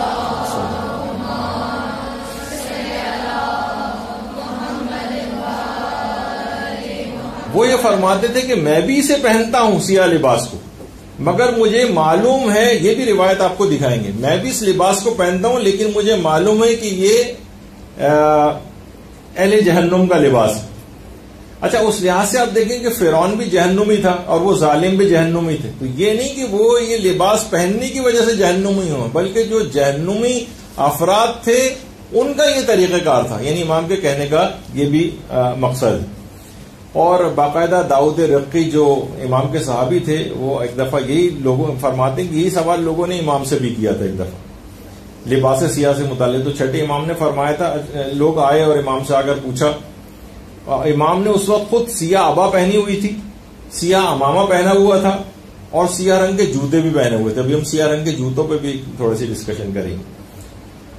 تو امام نے اپنے لباس کا جو دھاگا ہے، اپنی عبا کا جو دھاگا یا ڈوری تھی، اس کو اپنے ہاتھ میں پکڑا اور کہا کہ دیکھو یہ سیاہ رنگ کا لباس میں نے پہنا ہوا ہے، اپنے دل کو سیاہ نہ کرنا، پھر جو چاہے پہن لو. یہ باقاعدہ امام نے فرمایا. اس کا مقصد یہ تھا کہ امام نے اشارہ یہ کیا تھا کہ تم ظالم جیسے مت بن جانا، ظالموں کو طریقہ کار مت اختیار کرنا. یہ والی اگر تمہاری نیت نہیں ہے کہ تم ظالم سے کوئی مشابہت پیدا کرو گے، ان کے طریقہ کار پر چلو، اپنے دل کو سیاہ نہ کرو، تو پھر کوئی سا بھی چاہو تو لباس پہنو. دیکھو میں نے خود یہ لباس پہنا ہوا ہے. اس کا مطلب ہے کہ یہ عمومی کوئی ممانعت والی باتیں نہیں تھیں جو امام نے جو کی تھی، بلکہ اس کا ایک خاص بیک گراؤنڈ تھا جس کی طرف امام نے اشارہ کیا تھا. اور یہ باقاعدہ جو وسائل الشیعہ ہے اس میں لباس مسلی کی حدیث نمبر 9 بھی. تو اس کا مقصد جو ہے وہ ظالموں سے دور رکھنا تھا، کسی خاص حکم شریعت کا بیان یہ نہیں تھا. پھر آپ نے ابھی سن ہی لیا کہ یہ سب جو روایت ممانعت ہیں اس کے باوجود بھی یہ مرسل اور ضعیف شمار ہوتی ہیں. اور کچھ علماء نے کہا ہے کہ اس کو مکروہ کہا ہے بعض نے، اور بعض نے اچھا جو کچھ علماء نے مکروہ بھی کہا ہے. تو اگرچہ روایتیں مرسل اور ضعیف ہیں، لیکن یہ ایک قاعدہ ہے ہمارے یہاں جو آپ کو اتنا سمجھنے کی ضرورت نہیں ہے. قاعدہ تو التسامح فی ادلۃ السنن، جس میں باقاعدہ علماء نے کتابیں بھی لکھی ہیں کہ جو مستحبات اور مکروہات کی دلیلیں ہیں وہ بہت زیادہ مضبوط ہونا ان کا ضروری نہیں ہوتا ہے. اس میں کچھ کمی بھی اگر ہو تو اس کے باوجود بھی اس پر فتویٰ دیا جاتا ہے. تو بہت سے علماء اس قاعدے کو جو تسلیم کرتے ہیں اس کے تحت انہوں نے اس کے اوپر، حتیٰ کہ آیت اللہ سیستانی نے بھی جو اپنی توضیح المسائل میں لباس نمازی کا لباس ہے اس میں سیاہ لباس میں جو مکروہ قرار دیا ہے وہ بھی اسی قاعدہ تسامح کو استعمال کر کے وہاں پر مکروہ لکھا ہے. ورنہ خود آیت اللہ سیستانی کے نزدیک عام حالات میں بھی، نماز میں بھی، کہیں پہ بھی جو وہ سیاہ لباس میں کی کراہیت کا کوئی حکم نہیں. سیاہ لباس میں نہ عام حالات میں پہننا مکروہ ہے اور نہ ہی نماز میں. اچھا اب اور پھر علماء فرماتے ہیں کہ چلے بالفرض اگر مکروہ بھی ہو تب بھی اگر عزائے امام میں آپ نے سیاہ لباس پہنا ہوا ہے تو کراہیت ختم ہو جاتی ہے. یعنی وہ علماء جو کہ مکروہ سمجھتے ہیں وہ بھی کہتے ہیں کہ عزائے امام میں پہننے سے اس کی کراہیت ختم ہو جاتی ہے. اچھا اب اگر ہم دیکھیں ابھی آپ نے کتنی روایتیں اس کی جواز کی سنی، جائز ہونے کی، اور کتنی روایات آپ نے اس کی مذمت کی بھی سنی. اب یہ جو روایتیں جائز ہونا اور اس کی مذمت ہونا ایک میں، اور امام کا خود طریقہ کار بھی خاندان بنو ہاشم کا طریقہ کار اور ام سلمہ کا، اسماء بنت امیس کا، چوتھے امام کا، دوسرے امام کا اور دیگر ائمہ کا، اس لحاظ سے جو آپ نے سنا. تو اگر ان روایات کو دونوں کو ہم چیک کریں تو جو جائز ہونے والی جو روایت ہیں وہ سند کے اعتبار سے بھی معتبر ہیں، اور مذمت والی جو ہیں وہ سب کی سب ضعیف ہیں. تو اس لحاظ سے اسی کا ہی پلہ جو ہے علماء فرماتے ہیں کہ یہ بھاری رہے گا. اور باقاعدہ اس عنوان سے باقاعدہ دیکھیے کچھ علماء نے پوری کتابیں بھی لکھی. ارشاد العباد الی استحباب لبس السواد علی سید الشہداء والائمۃ الامجاد کے نام سے کتنے مشکل نام بھی ان کتابوں کے. اور جناب سیاہ پوشی درس ہو گیا ائمہ نور کے نام سے جو ہے ابو الحسنی منظر کی جو کتاب ہے. اور اس کے علاوہ شیخ جواد تبریزی نے باقاعدہ پوری کتاب اس کی مشروعیت کے اوپر، یعنی اتنا اہم مسئلہ ہے ایک سیاہ لباس کی مشروعیت کا کہ علماء نے پوری کتابیں اس کے اوپر لکھی. تو جو ابھی کہا کہ بعض نے مکروہ کہا ہے اور بعض نے فقط نماز میں مکروہ کہا ہے، اور بعض نے کہا ہے کہ اگر عزائے امام میں پہنا ہو تو نماز میں بھی مکروہ نہیں رہتا، جیسے کہ شیخ جواد تبریزی وغیرہ نے. اور باقاعدہ انہوں نے اس سلسلے میں ایک فتویٰ بھی ان کا مشہور ہے جو کہ دیا ہے، جس میں انہوں نے کہا ہے کہ نماز میں سیاہ لباسی کراہیت ثابت نہیں، اور عزائے اہل بیت وغیرہ کے اندر تو باعث اجر و ثواب بھی اس کو پہننا. تو اب یہ جو روایتی متضاد ہے اس میں حل کیا ہوا؟ یعنی حرام ہونا تو کسی نے قرار نہیں دیا، بعض نے صرف مکروہ کہا ہے، بعض نے صرف نماز میں مکروہ کہا ہے، اور اکثر علماء تو ایسے ہیں جو کہ عام حالات میں نماز دونوں میں مکروہ قرار نہیں دیتے۔ اچھا، جو مکروہ بھی قرار دیتے ہیں وہ یہ نہیں کہتے ہیں نہ پہنے، بلکہ اس کے معنی ہے کہ ثواب میں کمی ہونا۔ مثلا اگر آپ نماز میں اگر 100 میں 100 نمبر لینا چاہتی ہیں اور نماز میں آپ نے سیاہ لباس پہنا ہوا ہے تو آپ کو 80 نمبر ملیں گے، 90 نمبر ملیں گے، 10 نمبر کٹ جائیں گے مثلا۔ تو اس لحاظ سے صرف اس کے معنی مکروہ کے معنی ثواب میں قلت ثواب، یعنی ثواب میں کچھ کمی واقع ہونا، یا نہ یہ معنی نہیں کہ بالکل ثواب نہیں ملے گا، ثواب ملے گا، کچھ کم ہو جائے گا۔ لیکن اب موجودہ مراجع تو خیر جیسے کہ آپ نے ابھی آیت اللہ سیستانی کا سنا کہ وہ تو اس کو مکروہ بھی نہیں سمجھتے ہیں۔ اچھا، یہاں پر کہا جاتا ہے کہ نہیں مولوی نہیں بلکہ نہیں ارشادی، یہ چھوڑیے ذرا مشکل بات ہو جائے گی، اتنا وقت نہیں رہا۔ اچھا، اب یہ اور بتا دیے، جیسے یہ بھی دیکھیے، یہ جو ہمارے دشمنان ہیں ان کی ایک پوسٹ ہے، تو اس میں انہوں نے کہا کہ دیکھیے یہ شیعوں کے ہاں کتنی متضاد باتیں، یہ لوگ رافضہ جو ہے ظاہر میں طنز میں وہ رافضہ کہتے ہیں، اور روایت بھی جو ہے وہ انہوں نے لکھی ہے کہ رسول اللہ نے جو ہے وہ مکروہ قرار دیا ہے سیاہ لباس کا پہننا سوائے 3 موقعوں کے، جس میں وہی امامہ، ابا، موزے وغیرہ کا تذکرہ۔ تو اس کا مطلب ہے کہ مکروہ ہے لیکن سوائے ان 3 لباس کے، تو یہ جو پورا لباس پہنتے ہیں اس لحاظ سے پیغمبر اسلام کی مخالفت کرتے ہیں۔ تو روایتیں استثنا جو آئی ہیں، جو کہا جاتی ہے نا کہ یہ 3 چیزیں صرف، تو یہ بھی ہمارے علماء کے نزدیک معتبر روایتیں نہیں، ضعیف اور مرسل روایتیں ہیں، روایتیں استثنا بھی۔ تو اس لحاظ سے ہم پر یہ ان کا جو طنز ہے، انہوں نے ظاہر ہے ہماری چیزوں کو پڑھا نہیں ہے، بس ایک کہیں روایت پڑھی، ہمارے یہاں روایت پڑھ کے تو اس طرح سے حکم نہیں لگایا جاتا، تو یہ خود ان کی بھی اسناد جو ہے وہ ضعیف ہے۔ اچھا، اب عورت کی چادر کے حوالے سے بھی، سیاہ رنگ کی چادر وہ اگر خواتین جو پہنتی ہیں وہ بھی مکروہ نہیں ہے۔ اچھا، ایک چیز اور آپ کے سامنے پیش کر دی جائے، وہ میں جلدی جاؤں گا۔ البتہ 2 چیزیں ایسی ہیں لباس کے طور پر ایسی کہ جو کہ سیاہ لباس میں ہو تو مکروہ، ان میں ایک ہے لباس احرام۔ لباس احرام کا چاہے عورت پہنے یا مرد پہنے، سفید ہونا مستحب۔ اگر کوئی سیاہ رنگ کا لباس، مثلا کوئی سیاہ رنگ کا یہ کروا لے، غالباً ایک اس طرح کا ایک میں نے شخص کو پہنے کہیں حج پہ ایک شخص کو دیکھا تھا اس طرح سے، پتہ نہیں کہ اس کو کس نے بتایا تھا، بہرحال مکروہ ہے سیاہ لباس احرام۔ اور دوسرا جو ہے وہ ہے کفن کا سفید ہونا مستحب یا بہتر ہے۔ تو سیاہ رنگ کے لباس میں یہ 2 چیزیں آتی ہیں، احرام بھی مکروہ ہے اور خود کفن کو بھی اکثر علماء نے سیاہ رنگ کا نہیں ہونا چاہیے، یہ مکروہ قرار دیا۔ اگر کوئی کر بھی دے تو بہرحال احرام صحیح ہے اور اس کا کفن بھی ٹھیک ہے، لیکن یہ کہ ثواب میں کمی واقع ہوتی، تو یہ اس کے لحاظ سے معتبر روایتیں ہوں گی، لیکن جو عمومی لباس پہنا جاتا ہے اس کے اندر اس کی کراہیت نہیں۔ اور اگر اعضائے امام میں پہنا ہو تو اس کا ثواب اور استحباب جو ہے کا جو حکم آ جاتا ہے۔ اس لحاظ سے اگر آپ دیکھیں تو غلاف کعبہ بھی بہت سی روایت میں خود پیغمبر اسلام کے دور سے اس غلاف کعبہ کا جو ہے وہ رنگ سیاہ تھا۔ البتہ غلاف کعبہ ہمیشہ سے کپڑے کا نہیں تھا، حضرت اسماعیل کی زوجہ نے سب سے پہلے 2 دیواروں کے اوپر، اس زمانے میں اتنا نہیں ہوتا لیکن درختوں کی چھال سے اس کا ایک غلاف تیار کیا تھا، اور اس کے بعد پھر اس کے بعد درختوں کی چھال ہٹ گئی تھی اور پھر کپڑا اس کی جگہ پر آ گیا تھا۔ تو بہرحال پیغمبر اسلام کے اپنے ادوار کے اندر بھی سیاہ رنگ کا کپڑا اس کے اوپر اس کی مشروعیت رہی ہے۔ اگر پیغمبر کو یہ منع ہوتا تو یہ جہنمیوں کا یا فرعونوں کا اس طرح سے کوئی لباس ہوتا تو پیغمبر کم سے کم اس کی نشانی خانہ کعبہ کے اوپر نہ کرواتے۔ اچھا، اب آ جائیے وہ چیز کہ ہر سال، اچھا یہ والا پہلو کچھ ہمارے افراد کی طرف سے آتا ہے کہ ہر سال یہ نئے جوڑے بنوانے کی اس کے ایام اعظم میں کیا ہے، اس کی کافی مذمت وغیرہ آتی۔ اچھا، کچھ تو چیزیں ایسی ہیں اور کہا جاتا ہے کہ اسراف بھی ہے یہ۔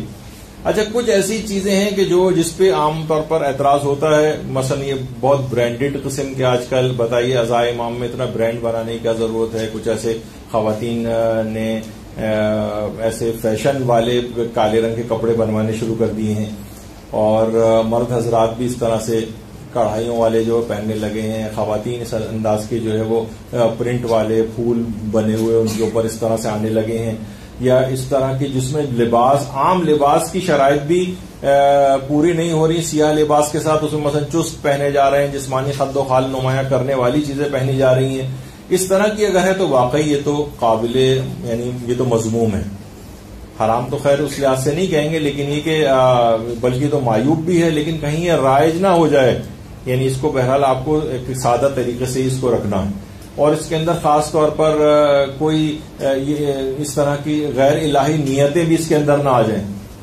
مثلا اس کو پہن کے ہم بڑے خوبصورت لگیں گے اور گورے لگیں گے، اور خدا نہ خواستہ ان خواتین کے لحاظ سے جو نیتیں اس کے اندر آ جاتی ہیں، تو یہ غیر الہی نیتیں وغیرہ نہ آ جائیں جس سے غم و حزن کے منافی نہ ہو جائے. یعنی آپ اپنی نیتوں کو اچھا نیتوں کی اصلاح کے لیے باقاعدہ آپ اپنی نیتوں کو اچھا بھی رکھیں. بعض اوقات یہ بھی چیز ہوتی ہے نا کہ نیتوں کو ٹھیک بھی رکھنا ہوتا ہے، تو اس کی تو آپ کو احتیاط کرنا ہے. اچھا اب یہ جو آتا ہے کہ جناب ہر سال نئے سلوانے کی کیا ضرورت ہے، تو دیکھیے بہرحال مرد حضرات کو تو شاید اتنی ضرورت نہیں پیش آتی،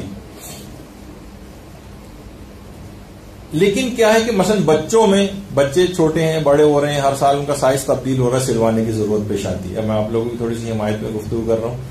اچھا خواتین ہیں، مردوں کی نسبت خواتین 5 سے 10 گنا زیادہ مجلس اٹینڈ کرتی ہیں. مرد تو مشکل سے ایک دن میں ایک مجلس کو اٹینڈ کر لی، وہ بھی ضروری نہیں ہے، لیکن خواتین کا جو وہ ہے استعمال وہ بہت زیادہ ہے. تو اس میں ان کے کپڑے خراب بھی ہوتے ہیں اور پھٹ بھی سکتے ہیں اور بہت ساری اور چیزیں ہیں، تو ان کو اس لحاظ سے اس کی زیادہ ضرورت پیش آتی ہے. تو اگر وہ سلوا بھی لیں تو کوئی اس کے اندر ایسا حرج نہیں ہے کہ اگر کوئی خدا نخواستہ غیر الہی ان کی نیت نہیں ہے تو اس کے اندر کوئی حرج نہیں ہے. غم امام حسین کے لیے کسی بھی طرح کی اگر اس طرح کی چیزیں ہوں تو اس میں کوئی حرج واقع نہیں ہوتا. ہر سال کے اعتبار سے آپ دیکھیں اگرچہ خانہ کعبہ کا وہ غلاف ایک سال کے اندر کوئی اتنا بوسیدہ اور خراب نہیں ہوتا، لیکن ہر سال اس کو تبدیل کیا جاتا ہے، ہر سال تبدیل کیا جاتا ہے. اس میں کوئی ایسی ممانعت والی بات نہیں ہے کہ جو ایک دفعہ پہن لیں. مثلا مثال وہ پھر علماء والی مثال الگ ہے، جو ابھی آپ نے آیت اللہ سیستانی کی جو ابا دیکھی تھی 40 سال سے وہی ابا ہے، 40 سال سے، تو وہ ان کا ایک الگ موقع اور مقام ہے. جو اور عمل کرنے کی باتیں ہیں سوائے کپڑوں کے علاوہ اور چیزوں میں آپ ان کی سیرت کے اوپر بہرحال عمل کریں، اور لوگوں کو اس لحاظ سے مجبور نہ کریں کہ ہر وقت ان کے اوپر اعتراض، ہر وقت ان کے اوپر طنز، ہر وقت یہ کپڑے کیوں بنا لیے، یہ کیا. یعنی وہ اچھا لوگ ایک اور بھی چیز ہے لوگوں کی نیتوں پر حکم لگانے کا مسئلہ. ہر وقت جو ہے نا لوگوں سے سوء ظن رکھنا، مومنین کے اوپر تہمتیں لگانا، تہمت الزامات لگانا. آپ کو کسی کے دل کا کیا پتا ہے. مثلا آپ کو کوئی شخص اگر مثلا 30-40 دے گے، اگر وہ اس کی پکوارت لوگ کہتے ہیں یہ بڑا ریاکار ہے، دیکھو یہ تبرک اس طرح سے اپنی شہرت کے لیے کر رہا ہے، یہ شخص ہے یہ جس نے مثلا کپڑے بنائے ہوئے ہیں اس طرح سے، یہ جو ہے نا یہ ریاکاری کے طور پر سے. یعنی آپ کو کسی کے دل کا حال کیا پتا ہے کہ اس پہ آپ حکم لگا رہے ہیں. اللہ میاں لگ گئے ہیں، آپ کون ہیں کہ جو ہے نا آپ کو دل کے لوگوں کے حالات پتہ چل جاتے ہیں. یہ اصلاً بہت سارے لوگ ہوتے ہیں نا، میں تو کہتا ہوں جو لوگوں کے اوپر مثلا مالی کرپشن کے الزامات لگاتے ہیں فلاں، اصلاً یہ وہ لوگ ہوتے ہیں الزام لگانے والے کہ جن کو بھی فی الحال موقع نہیں ملا ہے. موقع ملے تو یہ سب سے پہلے یہ ان کی چھپی ہوئی نیت ہوتی ہے جو اس الزام کے اندر ظاہر کرتے ہیں. تو اگر تمہیں موقع نہیں ملا ہے، تم جو لوگوں کی نیتوں پہ الزام لگا رہے ہو، تمہاری اپنی چھپی ہوئی نیت ہے جو تم ظاہر کرتے ہو. دوسرے کے اوپر اس طرح سے کسی کے دل کے میں اکثر ان چیزوں پہ ڈیفینڈ کرتا ہوں لوگوں کی نیتوں کے اعتبار سے کہ یہ آپ حکم نہیں لگا سکتے. عمومی حکم کے طور پر کہ یہ والی جیسے ابھی ہم نے کہا کہ غیر الہی نیتیں نہ رکھیں اور ایسا نہ ہو کہ خدا نہ خواستہ یہ چیز آ جائے، لیکن لوگ یہ فلاں ایسا ہی کر رہا ہے، یہ عورت ایسی ہی کر رہی ہے، اس کی نیت یہی ہے، یہ والی بالکل غلط بات ہے. یہ کسی سے وہ بھی اس طرح کا کوئی حکم نہیں لگانا چاہیے، حرام اور گناہ میں بھی چلا جاتا ہے. تو ہر سال کے اعتبار سے اگر کسی کی نیڈ ہے، وہ مثلا ایک سال کے بعد وہ اس کپڑے کو سمجھتے ہیں کہ گھس گیا ہے یا اس قابل نہیں رہا ہے اور وہ بنوا رہے ہیں، تو اس میں کوئی حرج نہیں، بنانے دیں ان کو. غم امام میں بنوا رہے ہیں، اس کے اندر کوئی یہ سب چیزیں نہیں. تو نئے لباس جو لباس سیاہ ان کی ضرورت لوگوں کی ضرورت، جیسے میں نے کہا بچوں کی ضرورت ہوتی. اچھا یہ ایسی ضرورتیں دیکھیں کہ ہر سال آپ دیکھتے ہیں کہ مونوگرام تک جو ہے چینلز کے تبدیل ہو جاتے ہیں، وہ سیاہ رنگ کے کر دیتے ہیں. سیاہ رنگ یعنی لباس سیاہ کے ساتھ ساتھ مونوگرام بھی سیاہ ہونا، یہ خود چینلز کے اوپر آپ کو نظر آتا ہے. تو یہ ایک سیاہ رنگ غم و حزن کی اس لحاظ سے ایک علامت ہے. اچھا اب لوگ کہتے ہیں بھائی تو اسراف ہو رہا ہے. ایک تو یہ بڑا مسئلہ ہے کہ پورے سال لوگوں کو اسراف نہیں آتا، اور جہاں ایام اضحیٰ شروع ہوتے ہیں ہر چیز میں اسراف نظر آنے لگتا ہے. کپڑوں کے اندر اسراف ان کو جو نظر آ رہا ہے. اب دیکھا جائے تو کتنی خواتین ہیں ایام حزن و غم ہے نا، یہ ترکی کی خواتین ہیں، ساری کی ساری اگر کئی ہزار ہیں تو سب نے لباس سیاہ پہنا ہوا، تو سب نے یہ ہزاروں خواتین نے لباس سیاہ سلوائے ہوں گے نا، جن کو آپ فخریہ طور پر بتا رہے ہوتے ہیں کہ دیکھیے ان سب نے، حتیٰ کہ نائجیریا کے خواتین اور وہ سب کے سب لوگ سیاہ لباس تو سلتے ہیں تبھی تو انہوں نے پہنے ہوئے ہیں. تو اگر آپ ہر وقت سلوانے کے اوپر ہی اعتراض لوگوں کے کرتے رہیں گے تو کس طرح سے یہ معاملہ ہوگا. تو لوگ ایام حزن و غم کے اظہار کے طور پر سیاہ لباس کو اس لحاظ سے پہنتے ہیں. اچھا لوگوں کیا اسراف کے نعرے، حتیٰ کہ جناب عالیہ حیران ہوں گے کہ جو علم ہیں ان کے جو کپڑا ہے اتنا بڑا علم بنا کے اتنا زیادہ کپڑا ضائع کرنے کی کیا ضرورت ہے، اس کا کپڑا چھوٹا رکھ کے غریبوں کو کپڑے پہنائے جائیں، یہ والے نعرے لگنے لگتے ہیں. جناب علی یہ جو 72 تابوت بنانے کی کیا ضرورت ہے، ایک تابوت آپ نکال دیں خالی. ان سب کے اثرات ہیں، ان سب کے فلسفے ہیں، ان کا ایک ویژول امپیکٹ ہے، لوگوں کے دماغوں میں کتنے افراد وہاں پر شہید ہوئے، ایک مظلومیت کا احساس ہے. یہ اسراف نہیں ہے. لوگ کہتے ہیں کہ اب دیکھیے اتنے کپڑے ان تابوتوں کے اوپر 72 تابوتوں پہ چڑھائے ہوئے ہیں کسی غریب کو، تو غریبوں کے لیے تو پورا سال بھی پڑا ہوا ہے نا آپ کے پاس. یہ صرف اور صرف آپ کو عاشور کے روز خاص ایام غم کے اندر یہ والی کیلکولیشنز کیوں یاد آنے لگتی. اور خالی یہ نہیں بلکہ جناب یہ لوگوں کو ہر سال زیارات کے لیے جانے کی کیا ضرورت ہے، یہ اس کے بجائے وہ پڑوس کی بیوہ کے اوپر پیسے کیوں نہیں لگا دیتے، حالانکہ وہ افراد جو ہر سال زیارت پہ جاتے ہیں وہی اس بیوہ کا بھی خیال کر رہے ہوتے ہیں. یعنی ایسا نہیں ہے کہ بلکہ وہ ایسے افراد کو جن کو آپ روک رہیں گے زیارت پہ نہ جائیں، بیوہ کو دے دیں تو نہ زیارت پہ جائیں گے نہ بیوہ کو دیں گے، تو یہ دونوں ہی چیزیں ختم ہو جائیں گی. تو بہرحال اس میں ایک چیز کو روک کر دوسری چیز کبھی نہیں کرنی چاہیے. تو لوگ اس پہ بھی اعتراض میں بھی اسراف نظر آنے لگا. ہر سال یہ زیارات اور جناب عمرہ اور حج کے اوپر جو کیوں چلے جاتے ہیں، اس میں بھی اسراف ہے، غریبوں کو دے دینا چاہیے. اور خالی یہی نہیں بلکہ اب تو یہ نعرے بھی لگنے لگے، اس پہ ہماری انشاءاللہ کبھی گفتگو آئے گی کہ جناب آئمہ کے روزوں کے اوپر جو اتنا سونا لگا ہوا ہے یہ بھی بڑا اسراف ہے، یہ کھڑوا کے معاذ اللہ یہ غریبوں میں تقسیم کر دینا چاہیے. یہ امام حسین کے روزے کے اوپر جو اتنا سونا کیوں لگا ہوا ہے. تو اب اس کے بھی الگ جوابات ہیں باقاعدہ، لیکن یہ کہ یہ والی چیزیں اور یہ اس طرح کے نعرے جو ہے وہ لگنے لگے ہیں. تو ان افراد کو ان بے بصیرتوں کی باتوں کے اوپر بالکل توجہ نہیں دینی چاہیے. یہ جو اسراف کس ان کو اپنے عللے تللے کم کرنے چاہیے. ان کو چاہیے کہ اپنی گاڑیاں بیچیں، اپنے گھر بیچیں اور اس کے بعد لوگوں کی امداد کرتے رہیں. لیکن پھر ہم اس کے بعد دیکھیں گے کہ یہ صرف ان کی اپنی برتھ ڈے پارٹیز ہوتی ہیں، ان کے پان چھالیاں اور گٹکوں کا خرچہ کتنا ہوتا ہے یہ سب کیلکولیٹ کریں اور بتائیں گے یہ آپ پیسے صاحب بچائیں اور جا کر غریبوں کی امداد کریں اس سے. تو بہرحال یہ سب چیزیں اس طرح کی ہیں. اب ایک بات اور کہ بہرحال لباس سیاہ اگر کوئی شخص پہن لے تو بہرحال یہ کہ اس کی ذمہ داری ضرور بڑھ جاتی ہے. یہ ضرور ہے. لباس سیاہ آپ نے پہنا، اب آپ کی ذمہ داری بڑھ گئی، اب آپ نشان زد ہو گئے، اب آپ سفیر غم حسین بن گئے، اب آپ کو تعظیم شاعر کی پابندی اب اس لحاظ سے یہ آپ کے لیے لازم ہو گئی. اب ہمارے اعمال اور افعال کسی ایک عام شخص کی طرح سے نہیں ہوں گے بلکہ اب ہمیں ایک سفیر کے طور پر ہمیں دیکھا جائے گا. جس طریقے سے کوئی عام شخص اگر جس وقت یہ ڈاکٹری کوٹ پہن لیتا ہے، اب ڈاکٹر والے فرائض اور ڈاکٹر والی اخلاقیات کی سب چیزیں اس کے اندر آنی چاہیے. اسی طریقے سے اب کوئی اگر عزادار امام مظلوم ہے، سیاہ رنگ کا لباس اس نے مجالس کے اندر پہنا ہوا ہے، اب اس کے اعمال افعال اور کردار اس میں ریفلیکٹ ہونا چاہیے، ریفلیکشن آنی چاہیے کہ یہ سفیر غم امام مظلوم ہے. اب اس سے کوئی بے حجابی سرزد نہیں ہونی چاہیے، اب اس سے کوئی توہین مجلس و ماتم کا کوئی فعل سرزد نہیں ہونی چاہیے، اس لیے اب یہ بد کلامی کرتا ہوا نظر نہیں آنا چاہیے. کیونکہ دیکھیے یہ جو شاعر ہیں لباس عزاداری یہ شیعوں کی تہذیب اور ثقافت وغیرہ کا ایک حصہ ہے. شعار کربلا ہے، شعار عاشورہ ہے، اور اسی کے اندر وہ چیز بھی آ جاتی ہے جسے ہم کہتے ہیں کہ سیاہ امامہ کو آپ دیکھتی ہیں کہ سیاہ امامہ سادات وغیرہ پہنتے ہیں اور غیر سادات جو ہیں وہ سفید امامہ پہنتے ہیں. باقاعدہ امامہ پہنانے کی تقریبات وہاں پر اس لحاظ سے منعقد ہوتی ہیں. اچھا اب ایک چیز اور بھی اس میں سیاہ لباس کے ساتھ ایک سب چیز بھی ہے جو کہ سیاہ امامہ دیکھیے سادات سے مخصوص ہے. اگر لیکن کوئی غیر سادات اگر مثلا سیاہ امامہ پہن لے تو یہ اس لحاظ سے علماء نے ممنوع کیا ہے کیونکہ لوگ اس کو سید سمجھیں گے، بلکہ آیت اللہ حافظ بشیر نجفی کہتے ہیں کہ ایک لحاظ سے عرب وغیرہ تو اس کو گالی بھی سمجھتے ہیں کہ یعنی اگر کوئی شخص اپنے آپ کو سید ظاہر کرے اس کا مطلب ہے اپنے باپ کی نسبت کسی دوسرے شخص کو دے رہا ہے، تو یہ تو آپ کے لیے مذمت والی بات ہے. یہ آپ جعلی سید جتنے افراد بنے ہوئے ہیں یہ اپنے آپ کو دوسرے باپ سے نسبت دے رہے ہوتے ہیں، یہ تو تمہارے لیے گالی بن رہی ہے، تم یہ کیا کر رہے ہو. تو لہٰذا اپنی اس کے اندر رہنا چاہیے آدمی کو. اور گرین شال جو ہے، سبز رنگ کی شال جو پہنی جاتی ہے وہ بھی سادات کا نشان عربوں کے اندر سمجھا جاتا ہے، سادات کا نشان.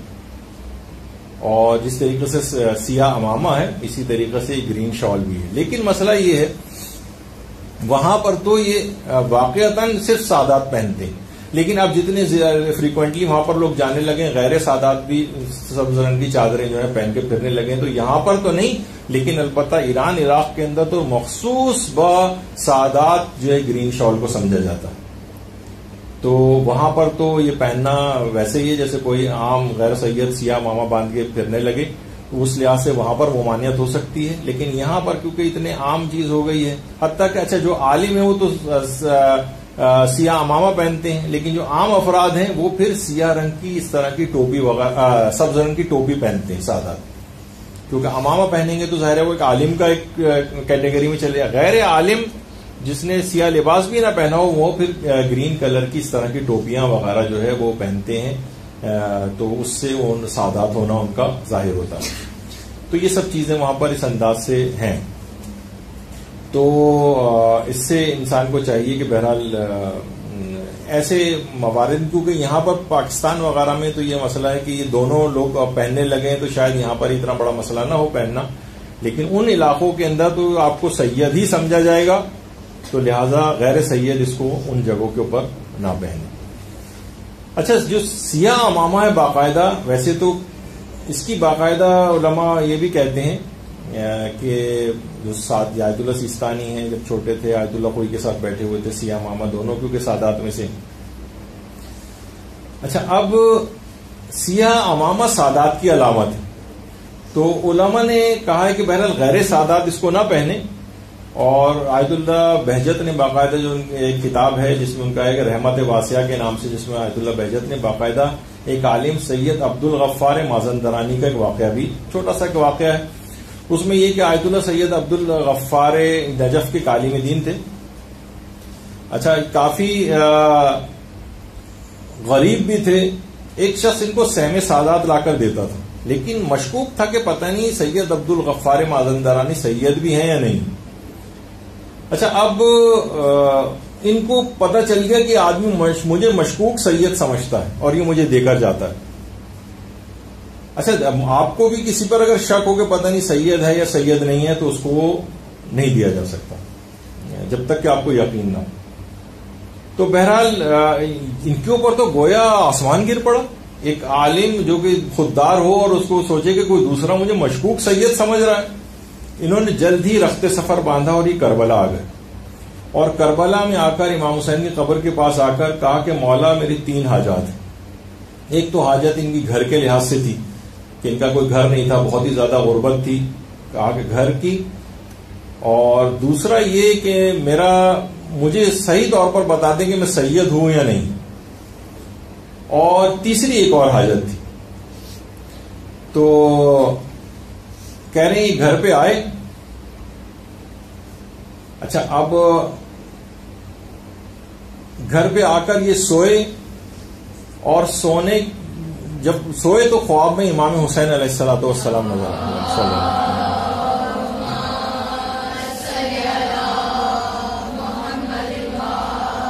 کہا کہ گھر کی حاجت تو رہنے دو، یا آخرت میں تمہیں اس کا گھر ملے گا، آخرت میں تمہارا گھر. بہت سے لوگ ہیں مالی وسائل کے لحاظ سے پریشان ہوتے ہیں، مسئلہ حل نہیں ہوتا، تو انشاءاللہ چند روزہ دنیاوی زندگی گزر ہی جائے گی اور وہاں پر پھر ساری محرومیوں کا ازالہ ہو جائے گا. کہا کہ اس کو تو تم رہنے دو. دوسری ہے کہ تم واقعی سید ہو اور یہ لو میں سیاہ امامہ تمہارے سر پر رکھتا ہوں. باقاعدہ آیت اللہ سید مازندرانی جو تھے ان کے سر پر سیاہ امامہ امام حسین نے خود رکھا.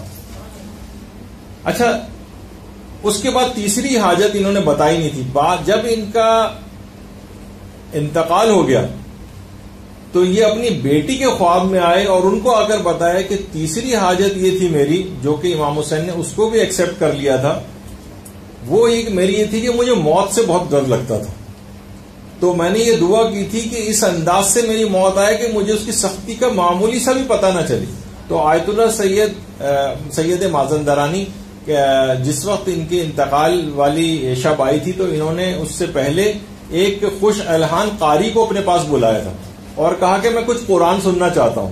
اس نے قرآن کی قرات کرنی شروع کی اور اس کو سنتے سنتے سو گئے, اور سونے کے درمیان ہی ان کا انتقال ہو گیا. اپنی بیٹی سے خواب میں آ کر کہا کہ اس تلاوت قرآن سننے کے دوران اتنی سہولت اور آسانی سے میری روح نکالی گئی کہ مجھے پتہ تک نہ چلا کہ میں واقعی مر بھی جاؤں یا نہیں. تو اللہ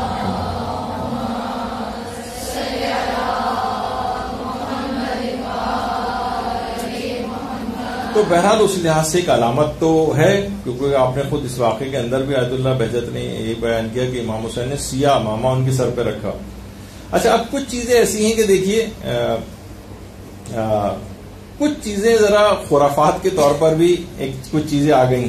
مثلا آپ آج کل دیکھتی ہیں گاڑیوں کے پیچھے ایک بچے کا چھوٹا سا ایک جوتا, بعض اوقات زیادہ تر وہ کالے رنگ کا ہوتا ہے, کوئی اور نظر اتارنے کے لیے جو ہے وہ لٹکایا ہوا ہوتا ہے. اب یہ بہت سی چیزیں خرافات ہیں. یہ کوئی ڈوری ٹائپ کی چیز پیچھے سائلنسر میں لٹکی ہوئی ہوتی ہے. کہا جاتا ہے کہ کوئی بہت قیمتی چیز ہے, اس کو نظر بد سے بچانا ہے, تو ظاہر ہے ہر آدمی یہ سوچتا ہے کہ میں بھی بہت قیمتی ہوں, تو ایک گلے میں اپنے بھی لیے بھی ایک جوتا اس قسم کا لٹکا لیا جائے. تو بہرحال یہ اس طرح کی چیزیں جو ہے نا وہ خرافات وغیرہ کے اندر آتی ہیں. اچھا, اب اس کے بعد ایک مسئلہ آتا ہے کالے جوتے کا مسئلہ. کہ کالا جوتا پہننا جو مکروہ ہے یا نہیں ہے. اب بالکل تفصیل میں جانے کا موقع نہیں, نیچے دوسرا بہت اہم ایک لیکچر آپ کا اور ہونے والا ہے. مولانا محترم تشریف لا چکے ہوں گے, لیکن جلدی جلدی بس کو ختم کر دیں. تمام اس میں خاص طور پر آیت اللہ سیستانی وغیرہ سے تو استفتہ بھی ہوا ہے, تو ان کا یہی جواب آیا کہ کالے جوتا پہننے کی کراہیت بھی ثابت نہیں, یہ مکروہ نہیں ہے. اچھا, کچھ چیزیں البتہ ایسی ہیں یہاں پر تو آپ کو پتا ہے کہ لوگ کہا جاتا ہے کہ چاہے چوری کا جوتا پہن لو لیکن کالا نہ پہنو, یہ عام طور پر مشہور ہے. اور اس میں کچھ روایات میں بہرحال یہ بھی آیا ہے کہ نگاہ کمزور ہوتی ہے اور غم زیادہ ہوتا ہے اور جسمانی طاقت مردوں کی لحاظ سے کم ہو جاتی ہے. تو یہ بہت ساری چیزیں اس طرح کی ہیں, لیکن بہرحال یہ مکروہ ہونے کے لیے روایات آیت اللہ سیستانی کے فتوے میں اتنی ثابت نہیں. اس کے بجائے کچھ جوتے ایسے ہیں کہ جن کا تذکرہ جو آیا ہے کہ جو ریکمینڈڈ ہے عام طور پر, وہ ایک تو سفید رنگ کا جوتا ہے اور اس کے علاوہ زرد رنگ کا جو ہے جوتا ہے, اس کی ذرا کچھ ریکمینڈیشن آئی ہیں کہ اس سے رزق میں اضافہ ہوتا ہے, کچھ دیگر فوائد وغیرہ بھی بتائے گئے ہیں. اور اگر کوئی شخص بہرحال کچھ امکانات تو ہوتے ہیں ان چیزوں کے کچھ نہ کچھ فائدے اور نقصانات کے اعتبار سے کوئی شخص احتیاط کرنا چاہے تو مرضی ہے, لیکن شرعی اعتبار سے اس کے اندر کراہیت نہیں ہے. اور اس کی مذمت کی جو روایات ہیں یہ بھی اکثر علماء کے فتوے میں ضعیف اور مرسل احادیث ہیں, جس کی وجہ سے ان کو مکروہ ہونے کا فتویٰ نہیں دیا جا سکتا. کچھ اور علماء جو کہ اس کے قائل ہیں وہ شاید مکروہ ہونے کا فتویٰ دیں گے. آیت اللہ سیستانی کا بہرحال یہ ہے کہ مکروہ نہیں. اور آج بھی آپ دیکھیے کہ ظلم کے اعتبار سے جو احتجاج ہوتا ہے اس میں بھی کالے رنگ کی پٹی جو ہے ڈوری ٹائپ کی وہ ہاتھوں کے اوپر باندھی جاتی. تو لباس جو عزا ہے, کیونکہ اتنا زیادہ ظلم ڈھائے گئے خاندان اہل بیت پہ, تو مکمل لباس سیاہ پہن کر ہم اس ظلم کے خلاف احتجاج کرتے ہیں. جو چھوٹے موٹے جو ظلم ہوتے ہیں اس میں کالے رنگ کی صرف ایک ڈوری لوگ باندھ کے احتجاج کرتے ہیں, لیکن ہم پورا لباس سیاہ پہن کر احتجاج کرتے ہیں. تو بہرحال یہ علامت حزن و غم کے طور پر ہے, اس کے طور پر ہی اس کو منانا چاہیے. اس کی حکمتیں بہت ہیں, علماء بہت زیادہ اس کی جو ہے وہ تاکیدات کرتے آ رہے ہیں, علماء خود بھی پہنتے ہیں. امام خمینی جس اعتبار سے اس لباس کو جو ہے وہ پہنا کرتے تھے, اس کی مشروعیت پوری ثابت ہے, اور قول و فعل تقریر معصوم سے اس کی مشروعیت ثابت ہوتی ہے. علماء کے سلسلے میں فتاوی ہیں, علماء اہل سنت بھی اب اس کی جواز کے فتوے دینے لگے ہیں. آج موقع نہیں ہے ورنہ آپ کو آج کچھ چیزیں اور بھی سنواتا میں. تو بہرحال اس لحاظ سے خانہ کعبہ کو بھی آپ نے دیکھا کہ وہ بھی سیاہ رنگ کے لباس میں ہے, اور کسی شاعر نے بڑا اچھا شعر بھی کہا ہے نا کہ اچھی لگتی ہے سیاہ پوشی کعبہ ہم کو, یا تو جچتی ہے پوشاک عزاداروں پر. تو خانہ کعبہ کے اوپر یہ رنگ زیادہ اچھا لگتا ہے یا عزاداروں کے اوپر یہ رنگ زیادہ جو ہے وہ اچھا لگتا ہے. تو بہرحال یہ کہ آپ نے دیکھا کہ یہ اس کے اندر کتنی احکام موجود تھے، اس کے اندر چیزیں تھیں، کتنی روایات آپ نے اس سلسلے میں سنی، اس کی مشروعیت پہ اس سلسلے میں کتنے واقعات تھے. تو بہرحال اس اسلحے سے آپ کو لیس ہونا ہے اور ان چیزوں کو جو بھی شبہات وغیرہ ہوں اپنی مجالس کے اندر، کیونکہ ذاکرات کی ٹریننگ کلاس ہے تو کوئی نہ کوئی ایک شبہ 5 منٹ 7 منٹ کا اپنی تقریروں میں آپ کوشش کریں کہ اس کا ازالہ لوگوں کے دماغوں سے کریں، ان کے پاس کچھ دلائل آ جائیں تاکہ معاشرے میں جب کبھی ان سے کچھ سوال و جواب ہو تو شیعت کا وہ دفاع کر سکیں. تو یہاں پر گفتگو روکتے ہیں، انشاءاللہ اگلے اتوار کو پھر دوبارہ ایک درس کے سلسلے میں آپ سے ملاقات ہوگی کسی نئے موضوع کے ساتھ. وصلی اللہ علی محمد وآلہ الطیبین.